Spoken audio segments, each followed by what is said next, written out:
There we go. Okay. Hey everyone, it's Tony Ortiz, your boy, back again with some Bloodstained Ritual and Night content. Sorry for the technical difficulties there.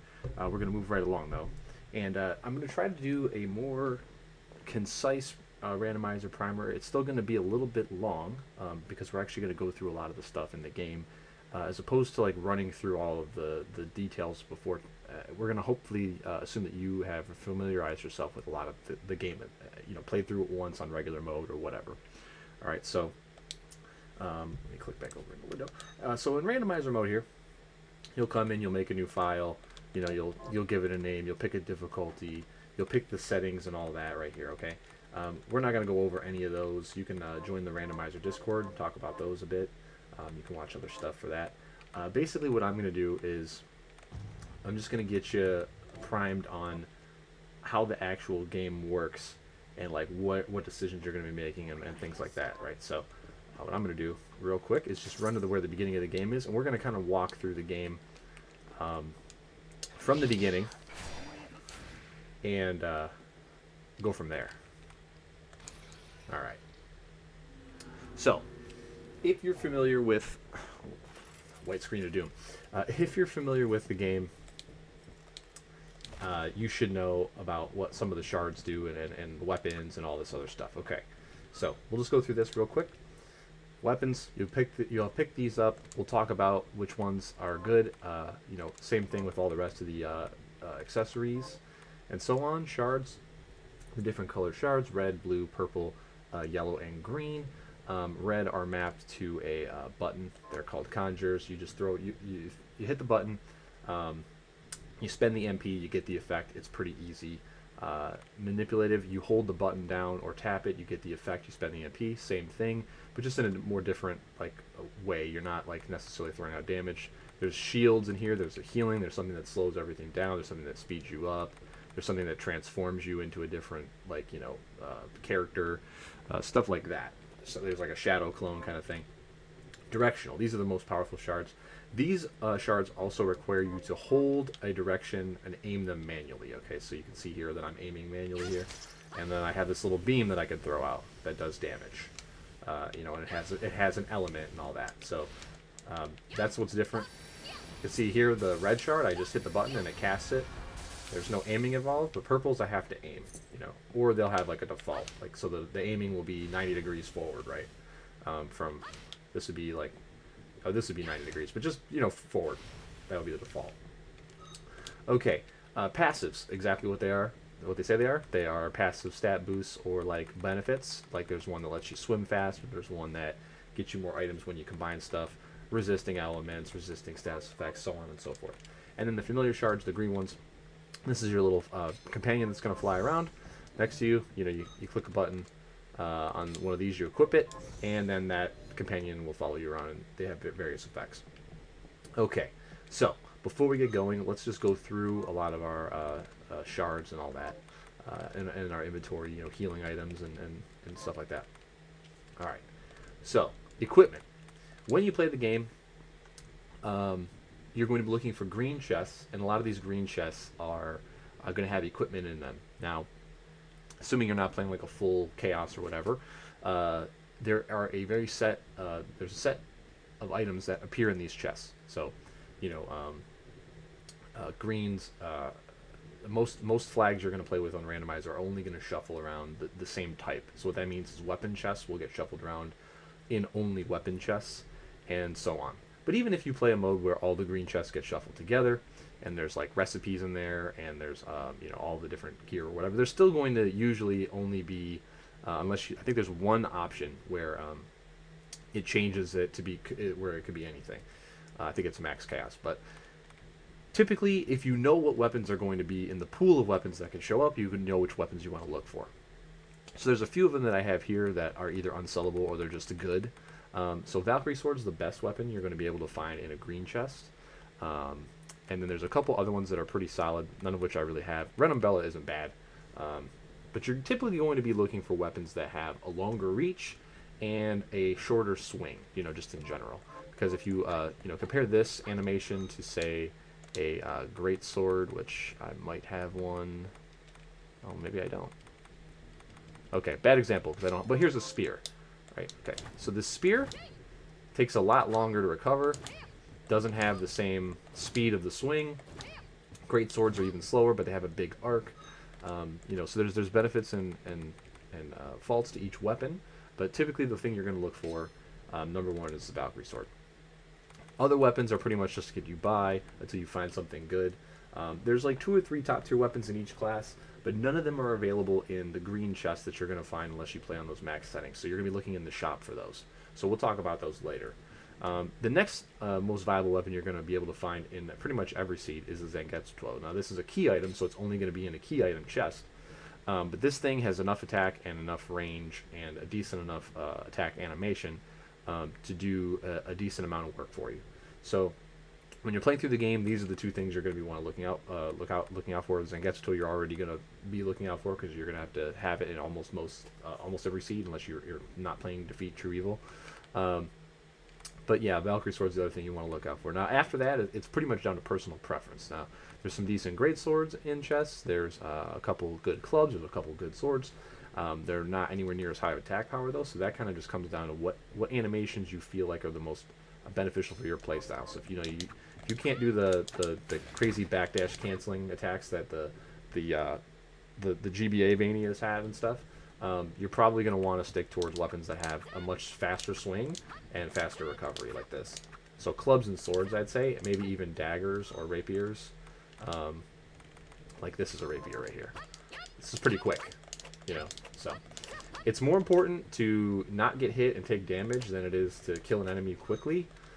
So you gotta find the right combination of stuff for you in that scenario, right? So if you're really good at not getting hit by stuff, you'll probably want to do less damage. If you're really bad at getting hit by things, you get hit by things all the time, you'll probably want to take a heavier hitting weapon, and that way you minimize the amount of damage you take, because taking damage in this game is really bad. You know, there's not any effectively good way to heal yourself without really spending a lot of resources, and you want to save those resources for the end game, because as a randomizer, you start at level 1, and you're not going to be gaining a whole lot of levels as you go through the game. You're going to be going into the final fights under-leveled, and that's where you want to save all your potions and your healing items for. Alright, headpieces, there's a couple you're going to be on the lookout for that are in chests. Diablo cap is in chests. This is the highest intelligence cap in the game. This is going to make all your shards do more damage, so you want to look out for that. There's a couple more that have plus int that are in chests, so be on the lookout for those. Yeah, the Valkyrie tier, which is the highest defense and also is the highest luck stat bonus, which somewhat helps with your drops. We don't know exactly how or at what rate yet, but it is supposed to work, as the luck stat often in a lot of Symphony style games doesn't usually work correctly, but it is there. And then special note for I think it's the Witch's Hat, which I don't have on me, but that increases your MP regen, which is very important. So, but that one I don't think is in chests. Yeah, so I don't think that one's in chests, so we'll just skip over that one for now. But there's like Santa Hat, there's like a Thunder Tiara that has intelligence on it. There's a couple good hats and chests, so those are worth opening if they're not out of your way. Armor. Aegis Plate is a unique item. This is going to prevent you from taking damage from spikes and lava, except on the final boss. Valkyrie Jess, same thing as the Valkyrie Tiara, high defense, high luck. And there's also one more that is notable, and it's the spiked breastplate, I believe it is. And what that does is it damages enemies when they touch you. It doesn't stop you from taking damage necessarily, but what that can do for you in some scenarios is let you move through enemies easier. And the defense isn't bad. So those are like the 3 main ones you're going to be on the lookout for armor-wise. Accessories. There's the best item in the game, Jeebel's Glasses. This gives you infinite MP, or at least not technically infinite MP. What it does is it makes all of your stuff cost 0 MP. So you will still have to regenerate MP if you accidentally forget to put this on, and then put it on, and then you don't have enough MP to cast whatever spell. But yeah, this is in a chest somewhere. Sometimes it's not feasible to find it, but this is going to be your key item that you want to equip immediately when you find it, and it'll make the game a lot easier. This solves all of your problems when it comes to doing damage, and most of your problems when it comes to survivability, because if you're killing things and you can do it from a safe distance, that obviously helps you out greatly there. Other things that you're going to look out for in chests are things that increase your damage, like Skull Necklace. Certain shards have a very low MP cost if you use them correctly, and this can give you like 1.5 times damage for that. That comes up a bit. The crit ring is a good ring to put on if you don't have anything else. Just a sheer damage increase, and it's the most reliable damage increase out of a lot of the damage increase stuff. It's less RNG than some of the other things like the lethality ring. This needs you to crit first, and then it does more damage. This ends up giving you more crits, which is more damage overall. And then there's two movement items. There's the Strider belt, and there's the Moon belt. So both of these improve some of your movement options. You'll want to be on the lookout for these. Getting any one of these, you want to immediately equip it, put it on, and then go. Speed belt, not so much. Increasing the movement speed of just running, turns out, is not all that faster, or it's either equal or not as fast as just backdash canceling well. But if you are struggling with that, if you are struggling with your movement, putting this on, and there are some sections in the game where you just literally have to walk or just regular jump through stuff, and this will make you a little bit faster in those. So it's here, noteworthy. And then other than that, you're going to basically just want to look for stat boosts. So luck is probably the most important while you're searching for the stuff that you need to beat the game, i.e. the Dimension Shift Purple Shard. But if you're struggling and you're not at the point where you're farming those purple shards, you can always put on something with really good stats, like a black belt, or like weighted ring isn't terrible, gives you more EXP, so then maybe you'll get some more level ups, you'll get some more stats, some more health, stuff like that. And then after that, I think all this other stuff, most of it is not available in chests, but some of it's craftable. Again, we'll talk about that when we run over to the shop here. And then scarves, there's not that many of these in the game. There's only going to be a few times you even look at these in the chest. I wouldn't worry too much about this. If you have extra money, you can craft one or buy one from the shop. That's great. You will hit a scarf chest on the boat here, and then that typically only has a selection of 2 or 3 good scarves that can drop out of it, and oftentimes you don't get that. So a lot of people don't even bother to equip it. They just save a couple seconds. All right, shards. So let's go through these quickly as well. Red shards. You're not going to use red shards a whole lot in the randomizer playthrough. They just don't do enough damage, and they cost too much MP for a lot of common usage. However, if you find glasses, or if you happen to find the absolute correct red shard that works with other, like white shards, the movement shards, there is potential. So Vashia, this is the one I have equipped right now. This one summons these ice crystals, as you can see, and drops them on the ground. Now this really works really well with this invert, where you can turn the screen upside down and inside out. Once those ice blocks get on the screen, you can they'll fall back in the opposite direction. So you can actually let that hitbox stay over at the top of an enemy, and you can do damage with it. So this is one of those rare scenarios where like the red shard actually can do a lot of work for you. If you have the exact perfect combination and you don't have infinite MP. That might be the best way to do damage on, say, the M-Boss Bale, maybe. Depending on what else you have. But that's one of the better ones. Throw spear is very good. This is just it looks pretty simple, but all 3 of these spears do a lot of damage, and they can all hit the enemy independently. So you're talking about 3 hits for a lot of damage. Again, high MP, but if you don't have anything else better, that can do some pretty good work for you. Bloodsteel is an interesting one. This can get you some health back. It also opens a pathway in the castle that you typically don't ever need to open, but I think there's like a 1% chance that it's possible. Gale Crawler has some secret tech to get through the Iron Maiden stuff. I'm not going to cover that here, but it is worthy to note that, and that you don't ever want to sell this. Once the randomizer community gets more familiar with this tech, and a lot of the mid-tier players like myself are able to execute it correctly, it will most likely be allowed for races. So I would definitely mark this one in your notebook. Head flail is another good one. Just a giant. Well, it's normally not this big. Mine's upgraded a bit because it's rank 9. When you find these shards, they're going to be rank 1. You can upgrade them in the shop to improve them, and then you can also hold on to extra copies if they drop to improve them further. But this one is just. It's not that much MP for a red shard, and it's got good range. You can kind of mix it in with regular hits to really burn down a boss or something like that. And if you have infinite MP, it's another way to do a lot of damage. If you don't have good reds or good purples. Excuse me. Then there's not too much else here that's worth talking about. Welcome Company is an interesting one. This gives you like a little book shield, like in Sultan, when you have the Bible subweapon. It's kind of interesting. But there are a couple that do poison damage, and these are notable. So poison is very good in this game. There's a pillar that does poison here. There's a summon where you summon an insect that does poison damage. They're very good. And then there's a couple shards that can do a lot of damage quickly. This is one of them. Teps. This does multiple hits. You run up on top of an enemy, and the more you upgrade it, the bigger it is, and the more damage it does. So you can run up and run away. And then there's one more, Rigostrima. Same idea. These pillars stay on the screen for a while, so if you have a lot of MP or you don't have a good purple option, you can use this to do some damage. So those are some notable red shards. Alright, let me get this back up here. Blue shards. Alright, well, all of these are notable and for different reasons, but we'll just cover the main ones. Craftwork is a progression shard. This thing will move statues and Iron Maidens out of your way. So keep your eye out for this. Accelerator is arguably the best shard in the game. This gives you this crazy speed. It does cost you like an MP per second or whatever, but this is negligible.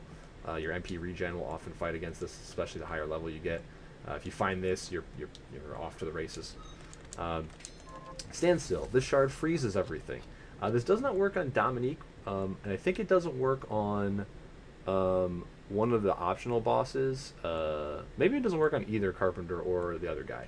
But it definitely freezes the enemies that I think Carpenter summons. So, if you have infinite MP, this is useful. If you don't, it just drains MP too fast to be useful. But, it's worth noting. Beast Guardian is interesting. This is a shield. This can actually do a lot of work against Dominique and some of the other tough bosses by blocking a ton of damage when you can't get out of the way fast enough. So if you on reaction can block, you can actually do a lot of work with this. And then none of the rest of these are really of note except for maybe Bunny Morphosis. This turns you into the Lily enemy that's in the game. And what this does is gives you like a solid damage boost if you don't have good weapons or you don't have good purples or reds or MP or whatever.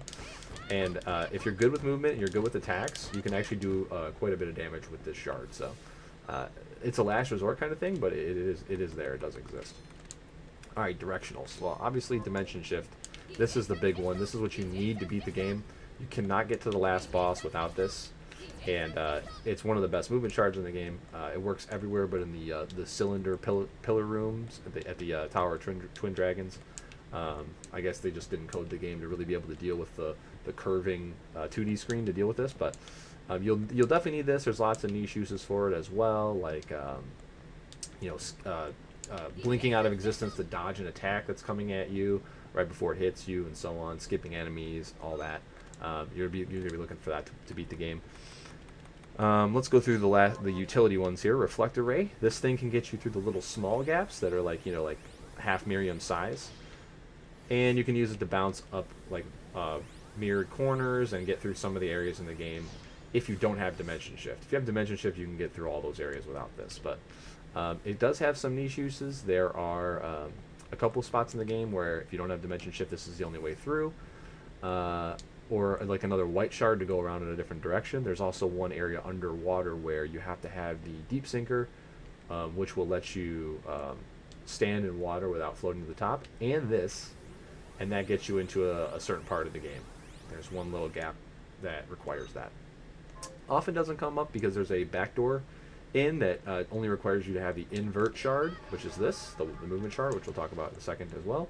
And that's way more common, and there's safeties for that to be in the game, so we often don't see Reflect Array being required in seeds, but it is possible. It's a very low percentage, but it is possible. Progression shard. Then we have, again, the poisons. There's a few different poison shards here. There's Venom Mist, and I believe there is a acid spray of some kind. I'm trying to remember where it is. Do I have it? Well, there's another one. There's like an acid kind of acid spray or acid something that also does poison damage, so those are notable.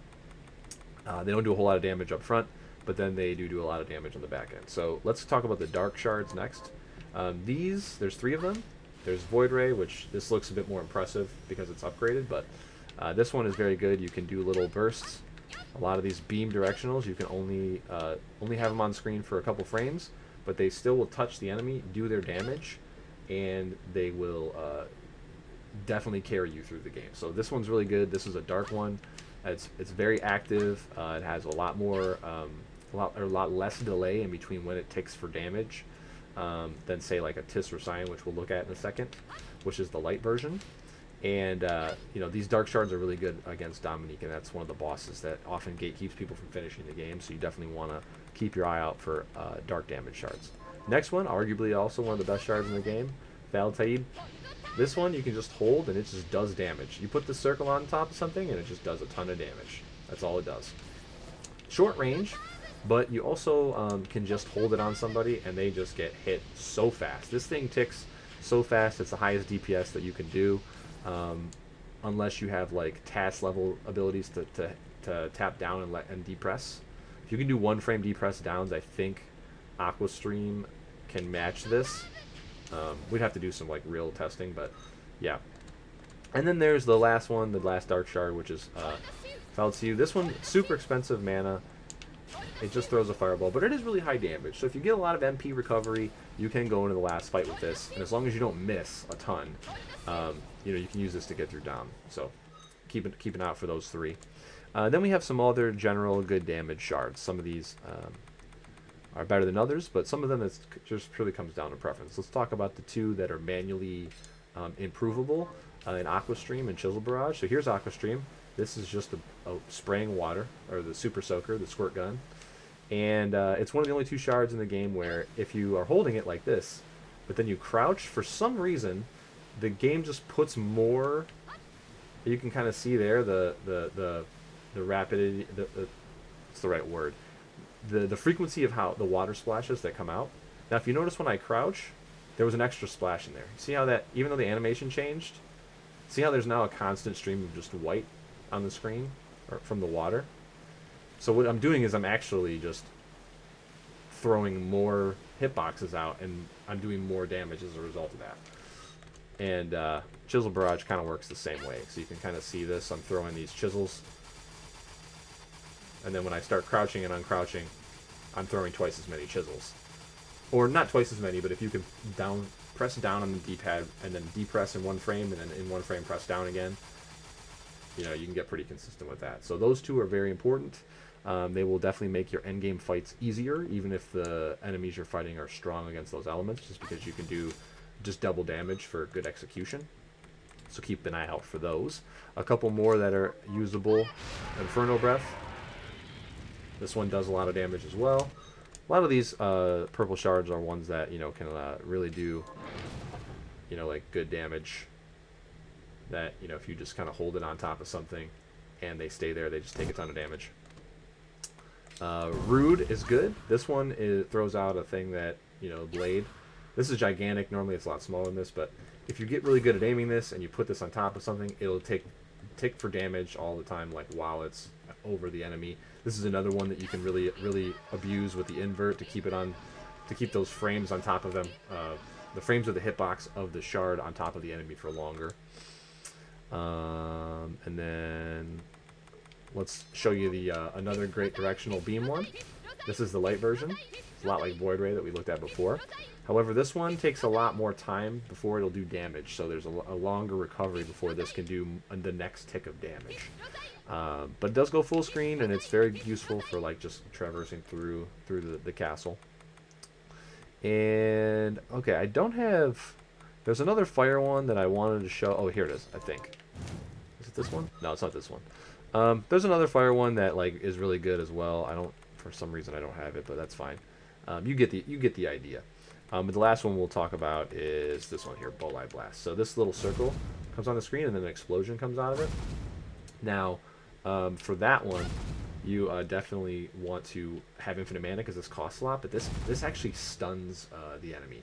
So on Dominique, if you have infinite mana, but you don't have a lot of survivability, you don't have a lot of health recovery, you can use this on her to lock her in place and give her a lot less actions and give you more time to react. So this one's pretty important too. Yeah, so there's your purples. I think there's one more fire one that is similar. It also, not like flame cannon, but it's like flamethrower. That can really like stun an enemy and like, you know, do more damage. Yeah. Oh, it is this one. It is flamethrower. Yeah. So when you hold it, you kind of charge it up and then release multiples. But you really just want to spam this if you have infinite MP. And this will like mini stun a lot of enemies and keep them from being able to do anything to you. So this one's important. Again, a lot of these are only important to look out for if you have infinite mana. But if you have infinite mana, or you're going into the last two bosses and you're going to burn all your mana and all your recovery, you want to know which shards to use, which are most efficient, which ones you should be looking out for as you go through the game, right? Oh, and one other one that I didn't cover on the reds. I guess I don't have it in my save right here, but it's a summon. It's called Summon Hellhound, and it just does a majillion damage. It summons a Hellhound, and he just jumps through the middle of the screen and does like 2 hits of like hundreds of damage. Only really useful if you have infinite mana again, but it's one of those ones you can stack on top of whatever you're using in the purple slot to do more damage. If you have it, if you have the right stuff. Passives are pretty subjective. You're not going to find a lot of these. You're not going to stop and farm a whole lot of yellow dropping enemies. Same thing with red. You're not going to farm a whole lot of red dropping enemies. You'll be farming blues. You'll be farming purples. Blues a lot less so than purples. But yeah, if you happen to find one of these that's really useful, you want to definitely keep it on. Any stat that's good is nice to find. So like luck, int, strength, even if you're doing a lot of damage with your weapon swings, those are cool. Optimizer for weapon attack speed can be good as well if you're doing a lot of your damage with your weapon. Gold isn't bad, especially if you need to buy all those potions from the store. Whatever weapon type you're using, you can maybe find the expertise and do more damage with it. And there's some resist. If you find one of these, there's no point in taking it off. But then there's the best one here, which is Words of Wisdom. Now this occasionally makes something you do cast 0 MP, which is just will be an overall DPS increase no matter what your red or purple shard you're using for damage. This is just always going to help you do more of it, unless you have the Jibo glasses, right? And then that's pretty much it for them. There's not really much to talk about. Greens. All the pets are useful except for Boor. Boor, unfortunately, just gets in your way. You can do some stuff with him where you can jump off of him and stuff with the right other equipment. The thing is, it's very hard to set this up. So this is the one where if you watch anybody play the randomizer, you're going to see if they find it, they immediately go in and unequip it. They just remove it. Everything else has pretty cool and niche uses. Silver Knight does decent damage. He can block attacks for you. Caraboss, or Caraboose, however you want to say this, she can use healing items out of the inventory and heal you. Bloodbringer does good damage, and I think he can actually... does something else that... I don't remember what it is. He has some other niche function that I just never see. Dantalion will buff you, give you more strength and stuff. And then I think the Dull Hammerhead is just a pet that hits things. All of these pets hit things, but Boor's the one that if you find it, you'll want to unequip it immediately, just because it doesn't really do what you need it to do. So there you go. And in your inventory, there's this is the classic gamut of stuff. You're going to find health potions. You're going to find mana potions. You're going to find stuff that cures status effects. You hopefully will find waystones, which will take you back to the town area. You'll find some food, which is consumable for healing. But if you didn't notice this when you played through the main game, you'll see that first time bonus window there on the side. The first time you eat the food, and that's what this little spoon and fork symbol is next to the food. After you eat this food for the first time, you'll get those permanent bonuses to your stats for the rest of the game. So, unless you die without saving. So there's some food where you really want to save it to heal, but then there's some food where the effects are so good you kind of want to use it right away. A fried fish is often better used than a potion, I think, because you get the 2 imp boost. There's the mac and cheese, which gives you, which I think I've ate one, but I don't have another one in my inventory. That gives you max MP, which is really nice to have, and I think maybe MP quick charge +1 or something. Yeah, something like that. So there's some food that you want to eat right away, even if you don't need to heal. There's some food that you probably want to use instead of a potion. And there's a lot of it where you're just going to bank it to the end to use in sticky fights where you need to heal a bunch. So like if you can make a bunch of rice balls, you'll probably just want to save them for the last bosses and stuff. And then the rest of the menus here are just extra items that you have to craft food or craft other items with. Keys are in here. The books that you've got are in here if you want to look through those. That's pretty much it for the menus. Now, one last thing I'm going to talk about before we start running through the game is this archives menu. Now, if you ever happen to accidentally kill a mob and then go off the screen and it drops a shard and you go off the screen before you collect the shard, you won't get the shard. However, if you ever see a shard drop, that information will automatically be in your archive here. So what you can do is, if like say I'm farming Bone Mort and I accidentally backdash off the screen when Bone Mort's purple drops and I didn't see what it was, I can jump in here, check this screen. It'll tell me what shard it is, and if it's a shard that I don't want to farm, cool, I'm on my way. I don't have to refarm it. And then if it is, okay, then I can make a decision. So I just wanted to point this out. A lot of people starting out will make mistakes where they accidentally are farming a shard and they run off the screen before they get the drop, before it hits Miriam and you actually get it. But this is something that I think this was put in via feedback by a lot of DS Vania and GBA Vania players that they never had, and that would be super useful, for them, especially in randomizers and things like that. So I wanted to point that out. It does work in the randomizer and everything. Okay. So there you go. There's your primer on the gear you'll find in the castle. The shop is a wild card. We'll talk a little bit about more of that when we get to the shop. But now let's talk about the options that you're going to have while you're playing through and the routing. Okay, I will go ahead and just get rid of my stuff here to give you an accurate look at what it's going to be like when you go play the game. Okay, so you're going to start here. The timer won't start until you start moving forward. In this first item chest here is going to be a key item. This could be any key item. So they're shuffled around. Unless, again, I should say, unless you play some kind of max chaos setting, if you keep the key items in the chest that they're supposed to be in and they're just shuffled around, this is going to be a key item chest. Okay.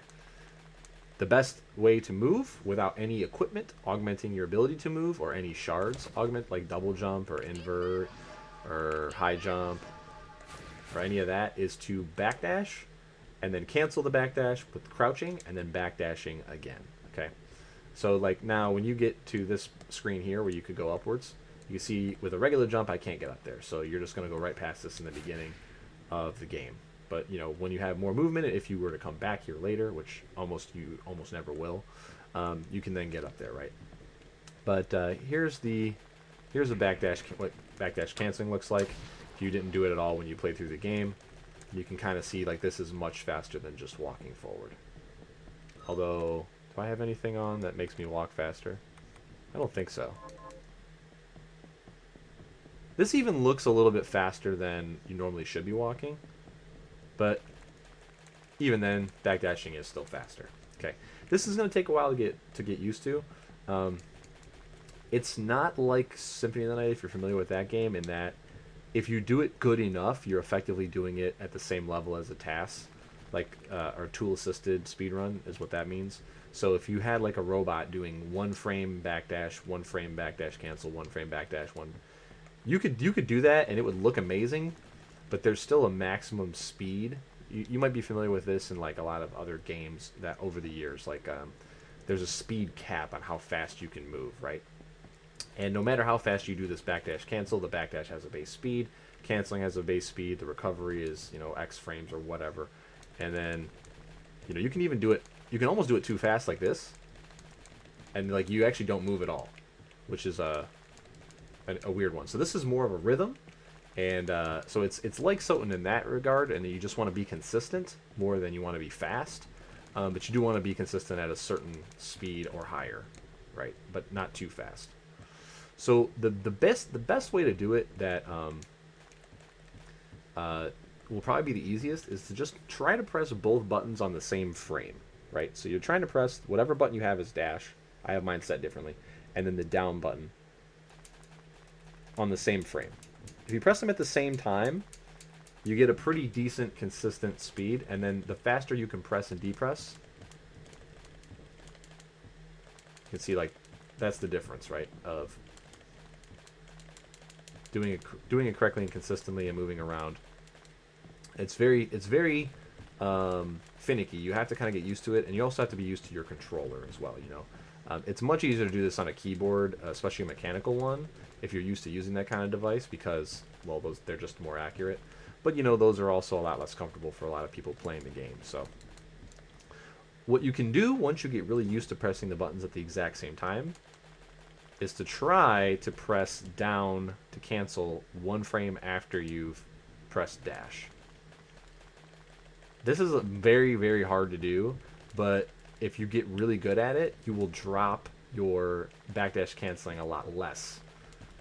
So it's one of those skill curve kind of things. Like, if you get good at this, you'll be more consistent than you would have been pressing them on the same frame. But if you're not consistent at it, you're going to lose time because you're going to have a lot more drops of this same frame, or close enough to the same frame.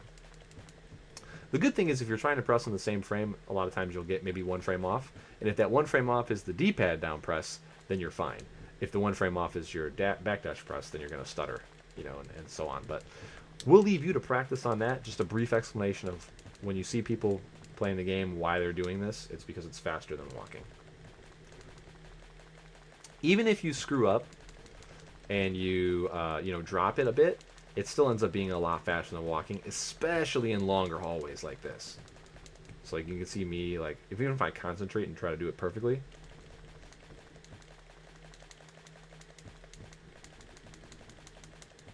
you know, when in those little sections there where I was clean, you can see how fast that I was moving, and that's what you're looking for. All right, so now that that's explained and out of the way, you're gonna jump up here and go through this door. This is a brown chest. What brown chests will usually have, sometimes I'll have a potion, sometimes I'll have a piece of food. The contents of brown chests are a lot less random than blue chests, so I would suggest, especially when you're starting out, open all these. You definitely want to find items in the brown chest, and I may be wrong about this, but if you find a high potion, say in this brown chest, I believe it will then be available to be purchased in the shop. So, if you don't want to leave the consumables to RNG, I think that's how it works. Stuff you find in blue chests will not appear, but I believe stuff you find in brown chests will. But again, don't quote me on that. So now here's a decision you can make as a new player. This spot right here, you can actually run up this spot here, and with no extra.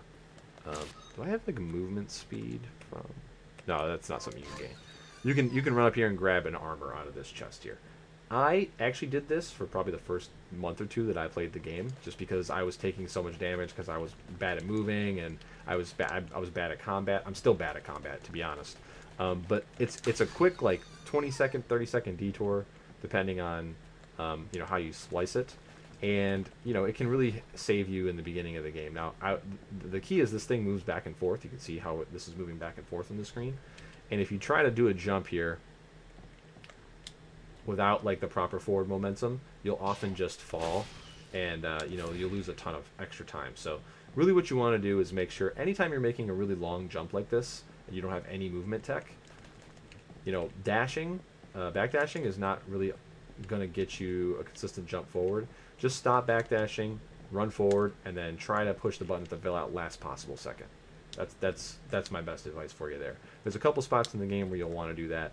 But this jump is a lot shorter than some of those nastier jumps, so this is a lot lower risk than normal. Unfortunately, you can't use a technique that I'm going to show you in a second, which is a slide jump, where you can get extra horizontal movement out of your jump. Because if you hold down and hit the jump button on a platform that you can fall through, you will fall through it instead of sliding, which is just unfortunate. So you can't slide jump here, but just wanted to note that there for newer players. This little pit here is a great place to show you that slide jump that I was talking about. So that's what that looks like. Not all that useful. It doesn't look useful, right? So when you slide off a ledge, you have a certain amount of time to go ahead and use your jump again. I think you have to hit like a max falling speed before. Yeah, you can see how long I even can wait here. My jump isn't used, but this is because I have double jump though. So you see how the rainbow stuff is coming out of my back there? Let me turn that off. So white shard turned off. You can see like there, now that I'm falling, I've missed the window to use my jump. See, I can't just wait for forever. However, if I jump right away, hold on a second. Is it not going to work for me now? Let me turn off all my white shards, just in case.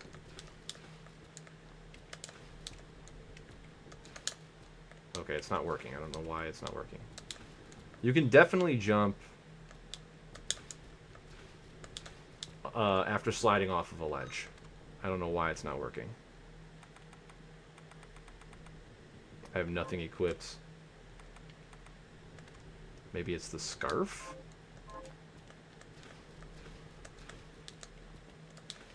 There it is. Okay, I don't know. Maybe I'm just bad. I think it's you have to be closer to the edge of the ledge when you start to slide. I believe that's what the key is. So if you slide from back here, you've already began your recovering animation from the slide, and they probably can't jump. But if you slide off the edge really quickly and then immediately jump, you can see how much height you can get and how much further you can get. So that actually saves a little bit of time, especially when you don't have any movement speed items, right? So this is really tricky to do. I mean, this feels like a much tighter window than I'm used to playing with. I don't know why it's this finicky here, but it might be something to do about just because this is a max like cleared playthrough on normal mode. But you can see that it's possible. I'm glad I was able to show you that it's actually possible. But yeah, so we're going to be using that technique in a couple places to maybe save a couple seconds here and there. It's not super important to learn right away, but it is something to work on that's not as difficult as some of the other techniques, and you can save some time with it. So the next thing you're going to want to do is come over here and kill that guy. Well, actually, you won't be able to kill that guy because you won't have a weapon yet. But you're going to want to basically damage boost through him. I'll show you kind of like what that looks like here. Well, let's respawn him. Okay, so you're going to walk up to him. There's several ways to get through him. Some people like to come up and jump over him to get over him, but this is an accessory chest, so you really want to open this one. The key with this guy, this idiot, is that he has this old big hitbox here, but that little mace on the end is also a hitbox. So you can see there I got hit by that.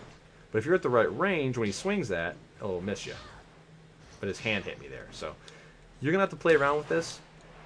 I'd recommend, you know, just like coming back here on your regular playthrough like I'm doing to show you here, and just kind of get an idea for how he moves, like what his pattern is. You can, if you're able to jump over that, like while you're walking up, if you're able to jump over that and then quickly jump over him perfectly, you'll jump over him without taking damage. But as long as you can get through, get that, and get past and get back over here without taking more than 3 hits, you should be okay. That's what you want to aim for, I think. You'll probably be taking like 10 to 15 damage, something like that. Jump through, open the chest, jump back over, and then get out of here. Because you want to make sure you check for accessories. Those are not optional, because you could have Jeeble glasses in there. Okay. So now, as we go this way, there's another brown chest over here. A lot of people skip this one, though, because it's so far out of the way. Again, if you're a beginner, I would say probably go ahead and grab that, just to make sure that, like, you know, you give yourself the most opportunities to have recovery items. This chest here, I can't remember what's in this, but it is equipment, so you want to pick it up. There's a save room to the right here. Should ignore that. Now, in this room here, you do need to go this way, left, but you want to drop down all the way to the bottom here. And you want to clear these 2 treasure rooms, okay? There's a weapon in this chest, which is very important, because even if this is a garbage little tiny sword, this is going to be better than your normal attack for damage. Okay, so your normal kick and all that, unfortunately, it just doesn't do anything. If you have like a boot equipped, it'll do a little bit more, which is its own weapon, a kicking weapon. But without it, you know, even with the kung fu shoes on, you'll still do considerably more damage. You can see there, I'm losing half my attack by taking these off. And, you know, I don't even have 15 attack because I've got, you know, some other equipment on, you know, the rainbow right here. So that's really low, and I only have 15 attack because I'm like level 50. You'll be level 1 or 2 or 3 at this point, depending on if you killed anything with your feet, and you'll be doing like 1 damage, you know. So you definitely want this weapon, whatever is in this chest. Another brown item chest. You may as well pick this up because you're right here anyway. And then you're going to want to go over here. This is a wall, a breakable wall. You're going to want to break this wall, and you're going to want to pick up this money because, you know, you never know what good stuff is in the shop. And then there'll be a stat up item right here. This may be a health, a MP, or a capacity, which is for ammo. If it's a capacity, don't bother picking it up.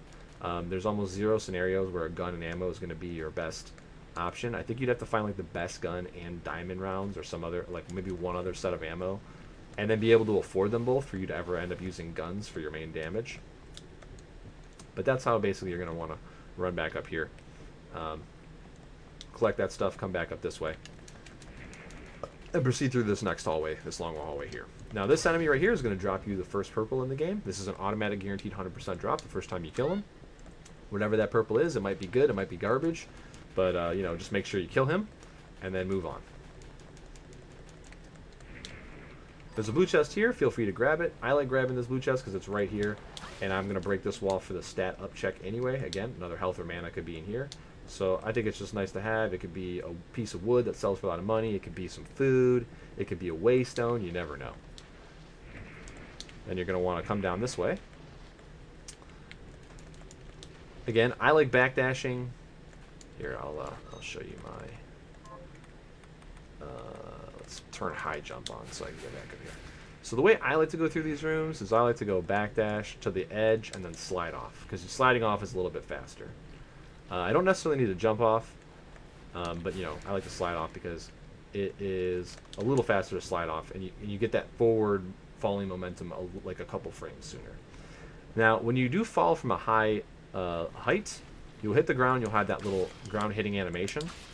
If you time it perfectly, when you hit the ground, you can slide out of that animation. So even then, if you don't hit it perfectly and you still slide, I like doing that because the slide is a little bit faster than walking forward. Not much faster than walking forward. It's not as fast as backdash canceling, but it's a little bit faster than walking forward. So you're not really losing a ton of time. And I like sliding because sliding lets me hold the other direction away from the direction I'm facing to make sure that I'm going to turn around and be able to start dash canceling in the correct direction when I do that. So that's just a little bit of a secret tech there for me, if you like. There's another blue chest up here and a brown chest up here. Now, if you're new to the game, again, you can hit these up and you can pick these up if you want. I usually skip these though. Once you get more comfortable in the game, you'll probably just go ahead and skip these. You'll go right down here, you'll slide over here. This is a key item chest. You want to open this one for sure. And then you'll come back up this way. Now, if you're up there on the top, you know, you can actually do one of those slide jumps to jump across. I'll show you what that looks like here. And that will get you to the platform. Okay. Now, if you normally just do a running jump, you'll see me hitting it. For some reason, my character's faster. I don't know what it is about a level up, but I'm fairly certain in a regular playthrough, if you make the jump right here, you cannot jump far enough to hit this platform. You'll fall all the way to the bottom. I'm fairly certain that's the way it is. But you can definitely, even with nothing, with no stats, nothing, do the slide off of this and jump and get across. You can also do the same down here. Instead of having to jump down with no extra jumping and then jump up, you can save yourself a couple seconds by slide jumping off. Again, when I slide jump off in a randomizer playthrough, I hit this first platform. I don't get enough height to hit the second platform. I don't know if maybe it was the DLC quest or something that made me passively faster. It must be that. It must be the DLC quest when you finish it. It makes you jump a little bit higher and move a little bit faster, even with no equipment on. All right. Anyway, moving on. Another save room there to the right. If you lost too much health, I always pick up this blue chest and then I do this to, you know, save a couple frames here. This is where you're going to hit your probably only scarf chest in the entire game that you're going to open. The other scarf chests are just usually farther out of the way, away from purple checks and key item checks, to where you almost are never going to open one. But, you know, this could be like the flame scarf, which is pretty good. It could be one of the scarves that gives a luck boost. It could also just be the tattered scarf that's absolutely basically useless. Has like one extra mind on it or something. So whatever it is, it's all good. Now, here is an interesting room. So this is where you can have a weapon check and an accessory check here in the broken wall. But you can't get up here without movement. So, how do you get up here? Well, you're not going to have any white shards at this point. And you may have dimension shift. If the first purple drops as dimension shift, you're going to want to check up here. I lost a race one time to having dimension shift, checking up here for the weapon and forgetting there was an accessory in this wall, and it was the Jeeble glasses. So, you know, if you can get up here, you know, do it. But that's pretty much the only drop, I think, that's going to be able to get you up there. There's nothing red that can get you extra height. There is a niche case here with Reflector Ray. If Reflector Ray is your first drop, there is a way to jump out of Reflect like that. I don't know how I hit that first try. I've done it 20 times in a row and failed to do it. But if you can do that, if you practice it and you can do that, you can definitely, you know, get up here with just reflector ray. And I would strongly recommend, if you're capable, to not forget that you can do that. So there we go. All right. So now we're going to go into the next room here. Again, this is just some basic platforming. Pick up this chest for free. Yeah, this is definitely faster movement than normal. It must be the DLC bonus. Now, from this platform, you can actually get... You can skip the second platform here. Even without this extra speed. If you do what we looked at, like on the mast up top again, if you run and you jump at the very edge of the platform, like in that area, you will jump up to here and skip this platform, which can save you, like, I don't know, a second, half a second. You're going to want to check this breakable wall here for this accessory check. And then you're going to want to grab this. I think this is another weapon up here, or it's something good. This is another equipment. You're going to definitely want to grab that. And then in this room, you may as well open this blue. It's on your way, and you know the direction you're going here. And then you can go right to go like through a secret door and back to the other areas of the ship we were already in, but I'm sorry, left. But you're in a randomizer run. You're just going to go upwards from here. Now, if you have a movement shard, you can just, you know, jump up here without moving this box. This box is kind of an interesting thing. I wouldn't play around with this too much on your first playthrough or whatever. Just move it like this and just jump up here. But the better you get at the game and the better you get at movement, you can push it even farther back, and you can jump and angle Miriam in midair to get around this ledge. So like you can see, even here, I can still jump around, and that's with the extra speed. I think this is about where you're limited to. Without the extra speed, I think this is about it. You might even be able to do a little bit further. You can definitely, you know, try that shenanigans, but this is about where you're. I think this is about it.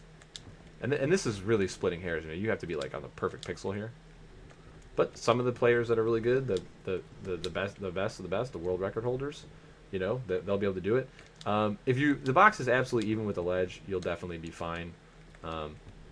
Just make sure you're moving right before you start your jump, and then once you see yourself jumping, you just hold left and you'll be up here. That's another weapon in there, I think, as well. So you definitely want to open that chest. Now this is an optional, and again, money chest to the right here. If you're newer, I would say go ahead and pick this up, even if it's only 500. That's gonna, you know, maybe buy you some potions or whatever in the shop. But yeah, you're gonna go to the right here. There's a secret area up here. This is not jumpable without some kind of extra movement. I think this is a helmet headpiece. I don't remember what's in that. You're almost never gonna check that. Another free brown here. You can drop down and save the game to the right here if you really want to. I think there's another brown or blue chest this way. Oh no, it's a red. So if you want even more money, I think when I first started playing, I went and grabbed this red chest quite a bit for the extra money. But then you're going to come here. You're going to fight the game's first boss here. When you're done fighting the boss, they're going to. I think that boss is going to drop. Yeah, that boss drops a guaranteed red shard, but it will be randomized if you randomize shards. You're going to come over this way, and here's your first purple that's farmable in the game. This is the Bone Mort. He's the Mort that throws bones. This is not the best spot to farm him. We'll probably be talking about most of the enemies on the route, the main route options, on where the best location is to farm him. However, there is a quest you can pick up that will, if you want to complete it right away, you might want to come over to this spot here. And then you might want to kill the regular Mort in the bottom for the quest completion. And then if you're going to kill that regular Mort, you may as well jump up and kill this Bone Mort for a few looks at his purple drop. Alright. So, grab this free brown here, talk to the quest giver. She's going to have an initial base quest for you, like this, to kill 5 Morts. This is always going to be an accessory. So what you want to do here is kind of, you're going to have to do some calculus. Is this accessory really good? Will it benefit me right now? If so, that's when you might want to go back over to left and kill those Morts and finish it. Another benefit of doing that is that it will open up the next like 4 quests that you can pick up, and a lot of them you can complete on the main route through the castle. Now, the downside to all this is it takes time, and there are regular Morts on your way through the castle. And the most important thing you're ever going to check is this very first one because it's the accessory, and this could be Jeebel's glasses. So, or something else super useful like a black belt or like a plunderer's ring or something like that. Um, it could even be a ring of Solomon or something crazy like that. So, you can definitely use your judgment here on what to do. But just make sure if you do decide to do the quest, and once you come back here to turn it in, make sure you pick up the other quests that open up. So that's going to be your first decision that you have to make right here. Am I going to do this opening quest, or am I going to save it for later, or whatever? And then if you don't save it, go back and get your 5 kills on Bone Mort, along with your 5 kills on regular Mort, and then go from there. Now, which way to go for crafting and for regular shop is a tough one for me, because the regular shop, you can sell all your extra junk here. I'm sure you're familiar with this if you played through the game already. But you usually will want to see what's available, whether or not waystones are available, whether or not what potions are available. You may want to check out the food, if there's something in this food shop that you can buy to make some easy craftable food, like if there's halite in here, you might want to buy that. If there's alkahests in the shop, up here at the top, you might want to buy one of these. It really depends on how much money you have, and sometimes you want to scout and see what's available first, even if you don't have the money. If you can buy some crafting materials like bronze or iron that can make some, or cotton that can make some common items with only 1 or 2 pieces, the crafting shop's going to be randomized in most scenarios, so you could really find some good stuff in there. You could also go and look at the crafting shop first and then come back over here. This is kind of a coin flip. There's not really a right or wrong answer to which one of these you're going to check first. But definitely look through it, kind of get an idea of what is available. There are certain items that you're not going to know what the heck they do. But some of the gear we talked about before is basically what you're going to be looking for in most scenarios. When it comes to scarves, you might want to look for like bat wings. That I think that is that has an int bonus. There's not much else, from the scarves. For rings, it really depends. This shop could have rings that increase elemental damage. So like if you're going to use like a flame weapon on the end boss or a flame shard, you might want to buy a flame ring if it's available. You definitely want to buy this regular ring if you ever see this, because this regular ring actually opens up more craftable stuff in the accessory section in the craft shop. So it's this ring, and I think there's one other item that opens up craftables. I don't remember what it is. It's not as important as the ring, because the ring can open up crafting Jeebel's glasses, but I think the other item can't. I think it opens up crafting like a headpiece or something. Either way, base regular ring, if you see this, always buy one just to see what the other accessory is going to be in the crafting shop. But then from here, you might see some good items.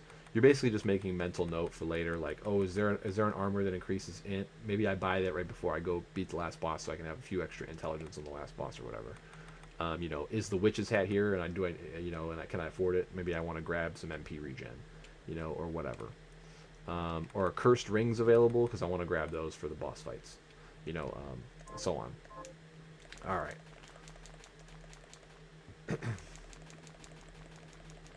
And then you're going to go back over here. You're going to talk to Johannes.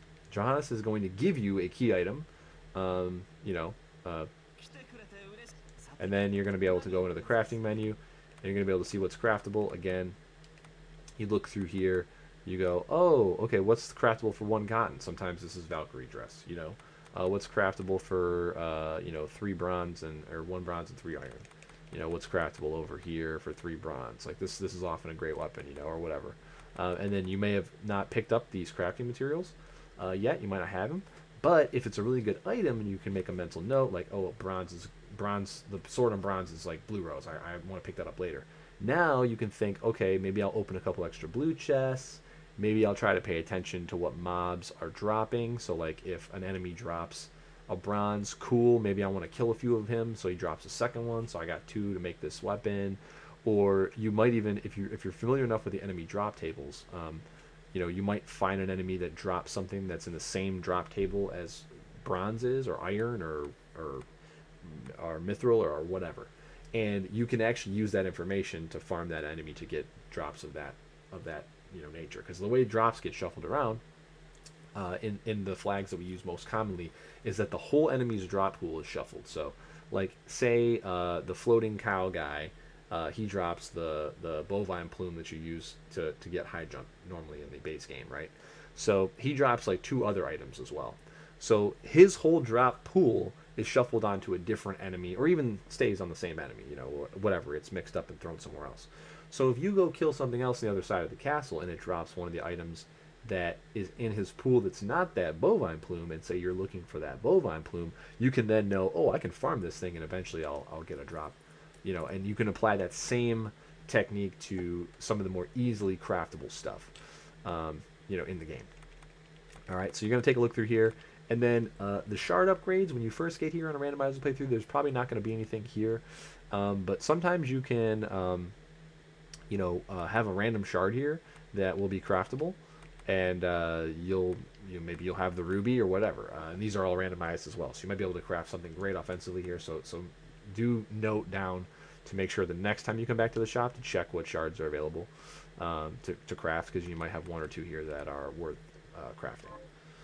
And then, you know, the prepare food menu is not going to come up too often in randomizer runs, but, you know, if you have a run that's really stingy on resources and, you know, maybe you need more healing because there's just no potions available, sometimes there's some easier recipes, like rice ball is pretty easy. If you can find a halite drop or it's available in the shop somewhere and you can find rice, or if you find a rice seed and you turn in the rice seed to grow rice, you can use that to get a couple of those. There's a couple more.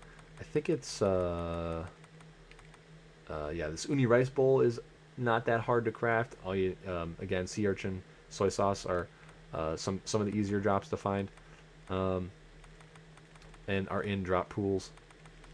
Yeah, but a lot of this other food is going to be very hard to craft, just because you're not going to be sitting around and farming mobs for like the food crafting drop items. And then a hand shard, this doesn't usually come up either, but sometimes you'll be in this menu and you'll notice like, oh, I have enough, you know, maybe I found Void Ray and like, oh, I have the thing that upgrades Void Ray. Why don't I just upgrade Void Ray for free and you have it do more damage? If that happens, I mean, awesome. So, as you can see there, I just upgraded, you know, some shards. And again, there's 2 ways to have shards get upgraded. This rank increase from this menu is one way to upgrade your shards, and then the other way is to have multiple copies of it. So, you know, if you get 2 or 3 drops and you want to keep those and not sell them, because they will increase the power of that shard if it's a shard you plan on, you know, using. Jeez, I had some upgrades. I had some upgrades available, huh? Cool. All right. There's also a save point here to the side. You know, where you save is kind of up to you. Typically, we don't save until we find like a spot where we might die. But you know, you never know. Sometimes it's worth saving. You know, just in case. Sometimes it's worth saving and then taking an intentional death to check something and then not lose a bunch of time returning from that area where you check the thing. Those are pretty niche, but I'll mention them if I remember when we go by them. So now, when you come into this first open section here, you're going to want to check if there's no waystones in the shop and you didn't buy any, you're going to want to jump over here and you're going to want to pick up the teleporter room, because you're going to be teleporting back to this location a bunch. If you have waystones, what you can do is you can go ahead and skip this and pick up another green room later, and then when you use the waystone to travel back here, you'll just come back through here, you'll run up in here, and you'll want to take this and teleport back to wherever you were, or wherever it's closest to where you want to go, and then that'll check off this green room for you, so you can save a little bit of time here. There's also a stat up here on this ledge, but you can pretty much ignore this because you're going to get it later if it's one you want anyway. But then you're going to run through the rooftops and do all this fun bit right here. Don't get killed by this Belmort, he's an asshole. Then you're going to run up here, there'll be a breakable roof here, you're going to run to this side, you're going to stand on this, and you're going to make sure to open this chest. This is I think it's an accessory actually, so you're going to want to definitely check this no matter what. If you fall all the way down through here, you'll break the floor. So you probably don't want to do that because there's not really any reason to go down there. But you may want to hit this little board here and open this door for later. if you are planning on coming back through this section again, which you may or may not. Then there's also this, again, for the most part, free brown chest that I would definitely open, especially if you're a newer player.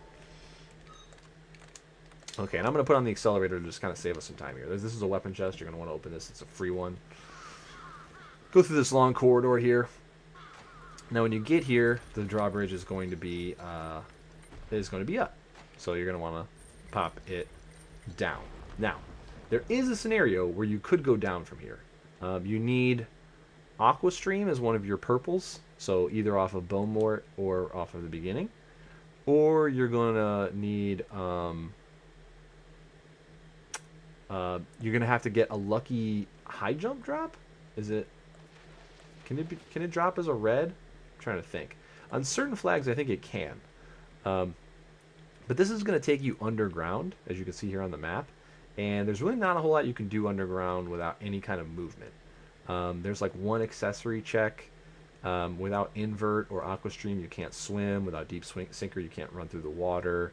So you really just... And you can't get back up either without something else to get you back up. Because you can't get all the way across to the part with platforming where you could get back up. And then you also can't... You have no way to get up the waterfall section if you went all the way to the right without like high jump, invert, dimension shift, something like that. So if you have, I guess, dimension shift or aqua stream, you could go down from here. But even then, it's a huge gamble, and I wouldn't recommend it for anyone unless like you're doing like a 1v1 race where you're like making a big gamble, and you know the other player is much better than you, and you think it's something you need to do to potentially win or something like that. Like it's a very, very niche scenario, but it is possible to go down. What you can also do is you can hit this again and jump up here. There are 2 stat up items up here, and you might have to jump again depending on your jump height to get the other one and wiggle around. But yeah, so those are up there. If you are a newer runner and you are not as confident and you get hit a lot and stuff like that, you might want to pick those up just to have some extra stats. They are randomized in a randomizer. And one quick tip while I was up there, and we're talking about grabbing a stat up, as soon as you hit the stat up and the animation starts, if you hit the start button, you will skip that animation. That's something that I had to like look around and ask the Discord about how to do, because I saw people doing it and I just didn't see it documented anywhere. But you probably want to be a little bit more careful when you first start playing the randomizer and you getting used to it, because if you accidentally pause before the animation starts, you just lose time, right? So it's something you want to get comfortable with until you start doing it a ton. And the same goes for some of the messages that you're going to get when you go into a new area. So when you go into this area here, you'll get like the big splash. It'll show you, you know, like this new area, name of the castle. Some of those are also skippable with the start button as soon as the animation starts. I think it's like the first 3 or 4. Yeah, they're skippable, and you can definitely save some time by skipping those animations. All right, so you're going to come through this way. If you have, this is actually a good place to show this. If you have something like the Strider belts, you actually can slide right underneath these bats if you execute properly. That was my failure of execution there.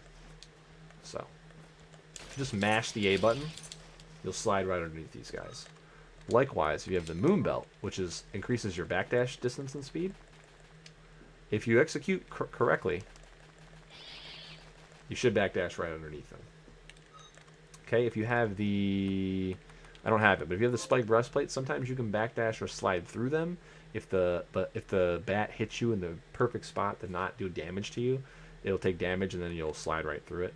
But that one's a little bit more niche. If you don't have either one of those things, typically what you're going to see people do, since you get stopped directly from your momentum, is just jump over them. You know, so you're going to be backdashing like this, just jump over them. And then here's your regular morts for the quest in this room, of course. Make sure you kill 5 of those before you leave this section. This guy right here, Sabnok, if you did the mort quest and you have a quest to kill 2 Sabnoks, I would go ahead and kill that guy. If you don't, no reason to kill him really. He drops golds, so usually that's going to be nothing. And he'll take 2 or 3 hits to kill. Again, you can kill a bone mort there. You're gonna get all these free kills on bone mort while you're on the way to the best bone mort farming location. You'll drop down through here. This is, again, I think this is an armor piece. And you go through here, coming through this way. You'll need to kill this guy first. Now there's more bats than 3 in a row, which means that you can't just jump over them precisely, and then this guy will come and ruin your day. So you kind of have to do like a little bit of holding forward a little bit here and getting through this room this way. This might look like the best spot to farm bone mort, but it actually isn't. This is a little bit longer of a distance than farming bone mort in... you can jump over and kill this one for free. That's not too slow. There's a stat up right here in this corner. Okay. And then there's a free brown check right here as well. And you have to go this way. There's nothing you can do. Now, this room right here, if you don't recall, because it's been a while maybe since you've played through your base game playthrough, the fastest way to get across here is to just drop down through this platform and then jump over. If you fall down here, you unfortunately, without any kind of movement tech, will have to go all the way back around. You know, if you have dimension shift or whatever, you can just pop back over, but, you know, that's how you get through that section there. All right. This section right here, this is one of the 2 spots you can farm bone mort. This is the fastest. So this is where he's closest to this little door here. So if you don't have his purple, you know, you can farm him here. You can come back for later. The other spot is right here in the exact same room. This spot is a little bit further distance-wise, but it's something about the angle.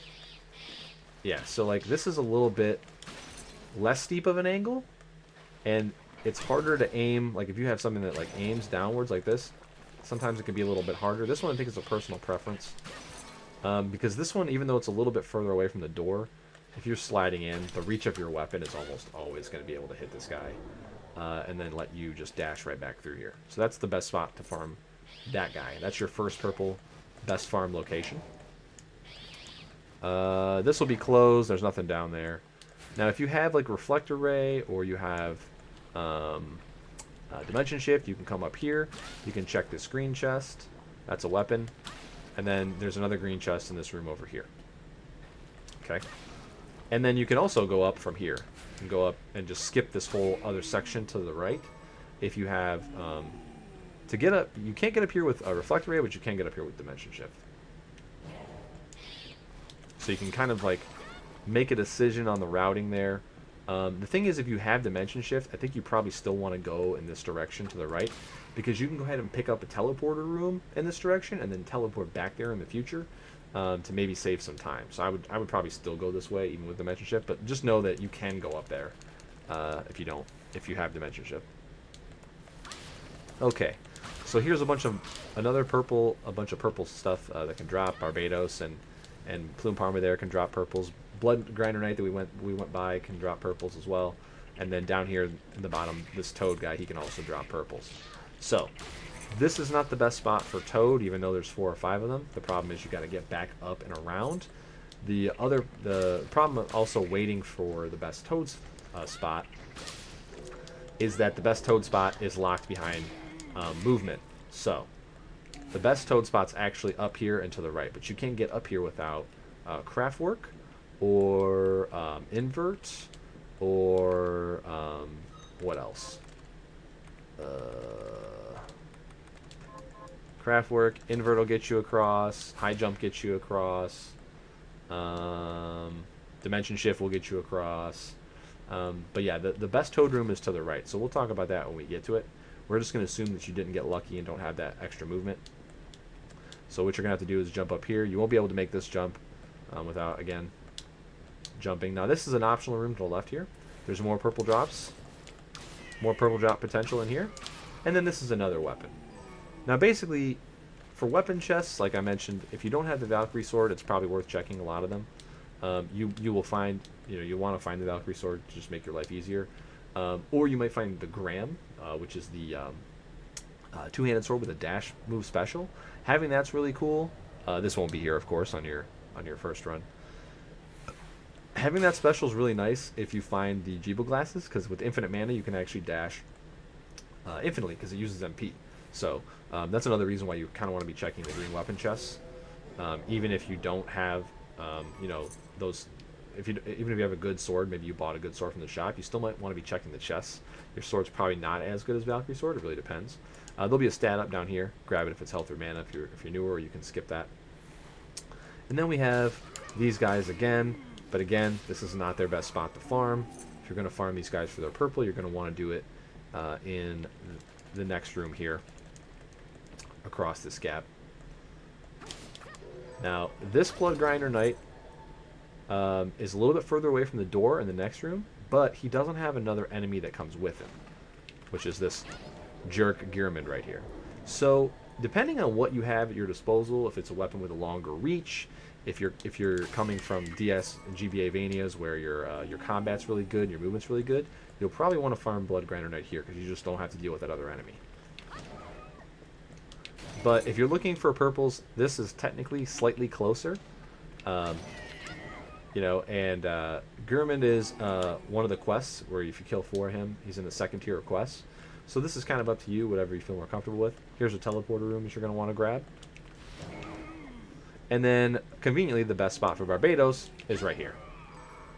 There's a door right here, so you can respawn him. It's not too bad. A slide, a dash, jump, and two hits probably. If you have a decent weapon by now, should be enough to kill him. Hopefully it's not 3, but you know you also have a save room here because the first boss is right after this. All right. So now you're coming into your first boss. This is where you fight Zangetsu 1. He is weak to poison. So if you have anything that can poison, summon insect, any of the poison shards, you'll definitely want to poison him. But he's pretty easy. Once you get used to him, you'll be able to read all his stuff. Just try to attack him from behind. If he's ever facing you, just jump over him, and then hit him from behind and stuff like that. If he turns around towards you, just take the time to jump over him and hit him from behind. That's pretty much it. And then if he does anything like fancy while he's in front of you, some of his stuff you can just slide under it. Some of his stuff you can just jump away and then jump over him. Even with his longer reach, he's really not that difficult. The one thing you'll probably have to get used to is you won't have as much health and like MP and stuff to do to use your shards now. But if you have a good damage shard, you can usually just get them. You can just get them. Go ahead and blow all your MP. You're going to refill it soon anyway. There's not a whole lot in the next few rooms you're going to want to use your MP on. So if you found Aqua Stream or Flamethrower or something like that, or Infernal Breath or any of those kind of shards, you can just unload all your MP. Poison them first if you have poison, but then just unload all your MP and then slash them down. But that's kind of goes for most bosses. You're going to have to get used to fighting a lot of the bosses in the game with less health, less resources in general, period. You may have a really nice shard that you didn't have, but that might be the only advantage. You might not have a whole lot of MP to use that shard. Okay, so this room is tricky. There's a lot of options in this room. I like to go down and check the stat up that's underneath this little slide wall here. See, and I'll go down, I'll look at it. If it's a capacity, I'll just go straight this way. And in this room, if for whatever reason I decided not to farm Blood Grinder Knight, I'll go ahead and go into this room, and there's a weapon in this wall here. So this is an extra free Blood Grinder Knight kill if I decided to skip him. And if I don't have good weapons yet, I can check this for a weapon.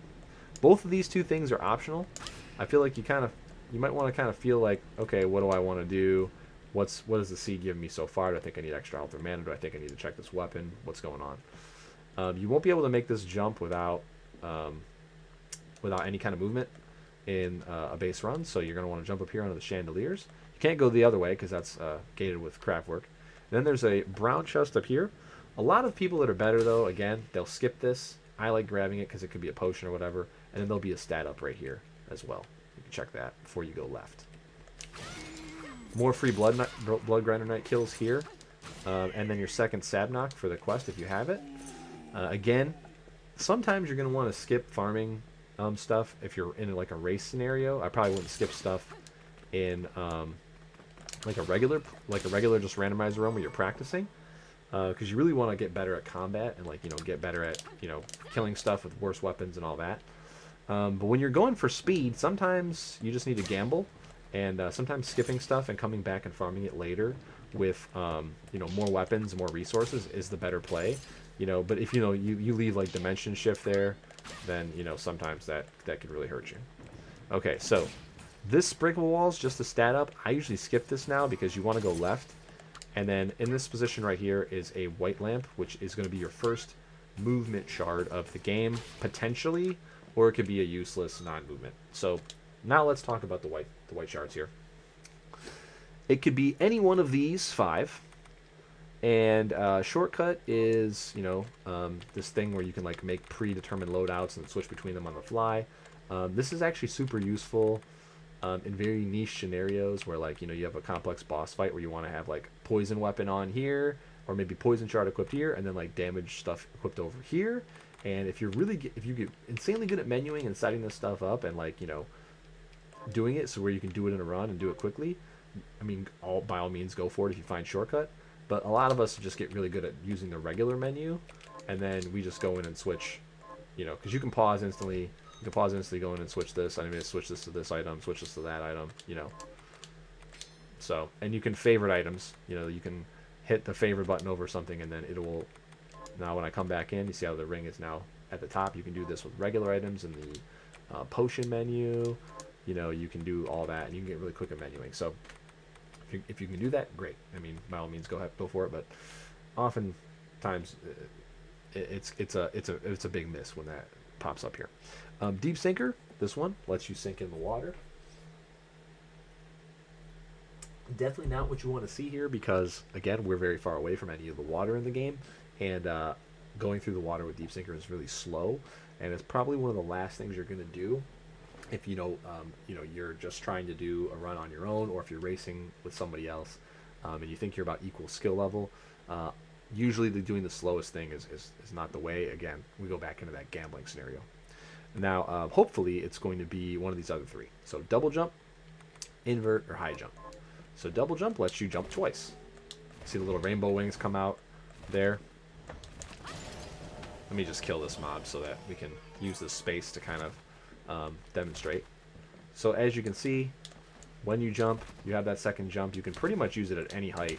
You know, you see how low to the ground you can go here. And another thing the double jump is going to give you, it's going to give you this dive kick. So if you hit down and jump, you will dive kick straight down to the ground. If you hit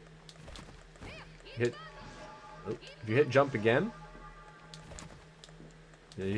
you won't do anything. But if you hit down, you'll do the straight down kick. Now, if you're holding forward, and then you move to down, you'll get this down diagonal jump, dive kick.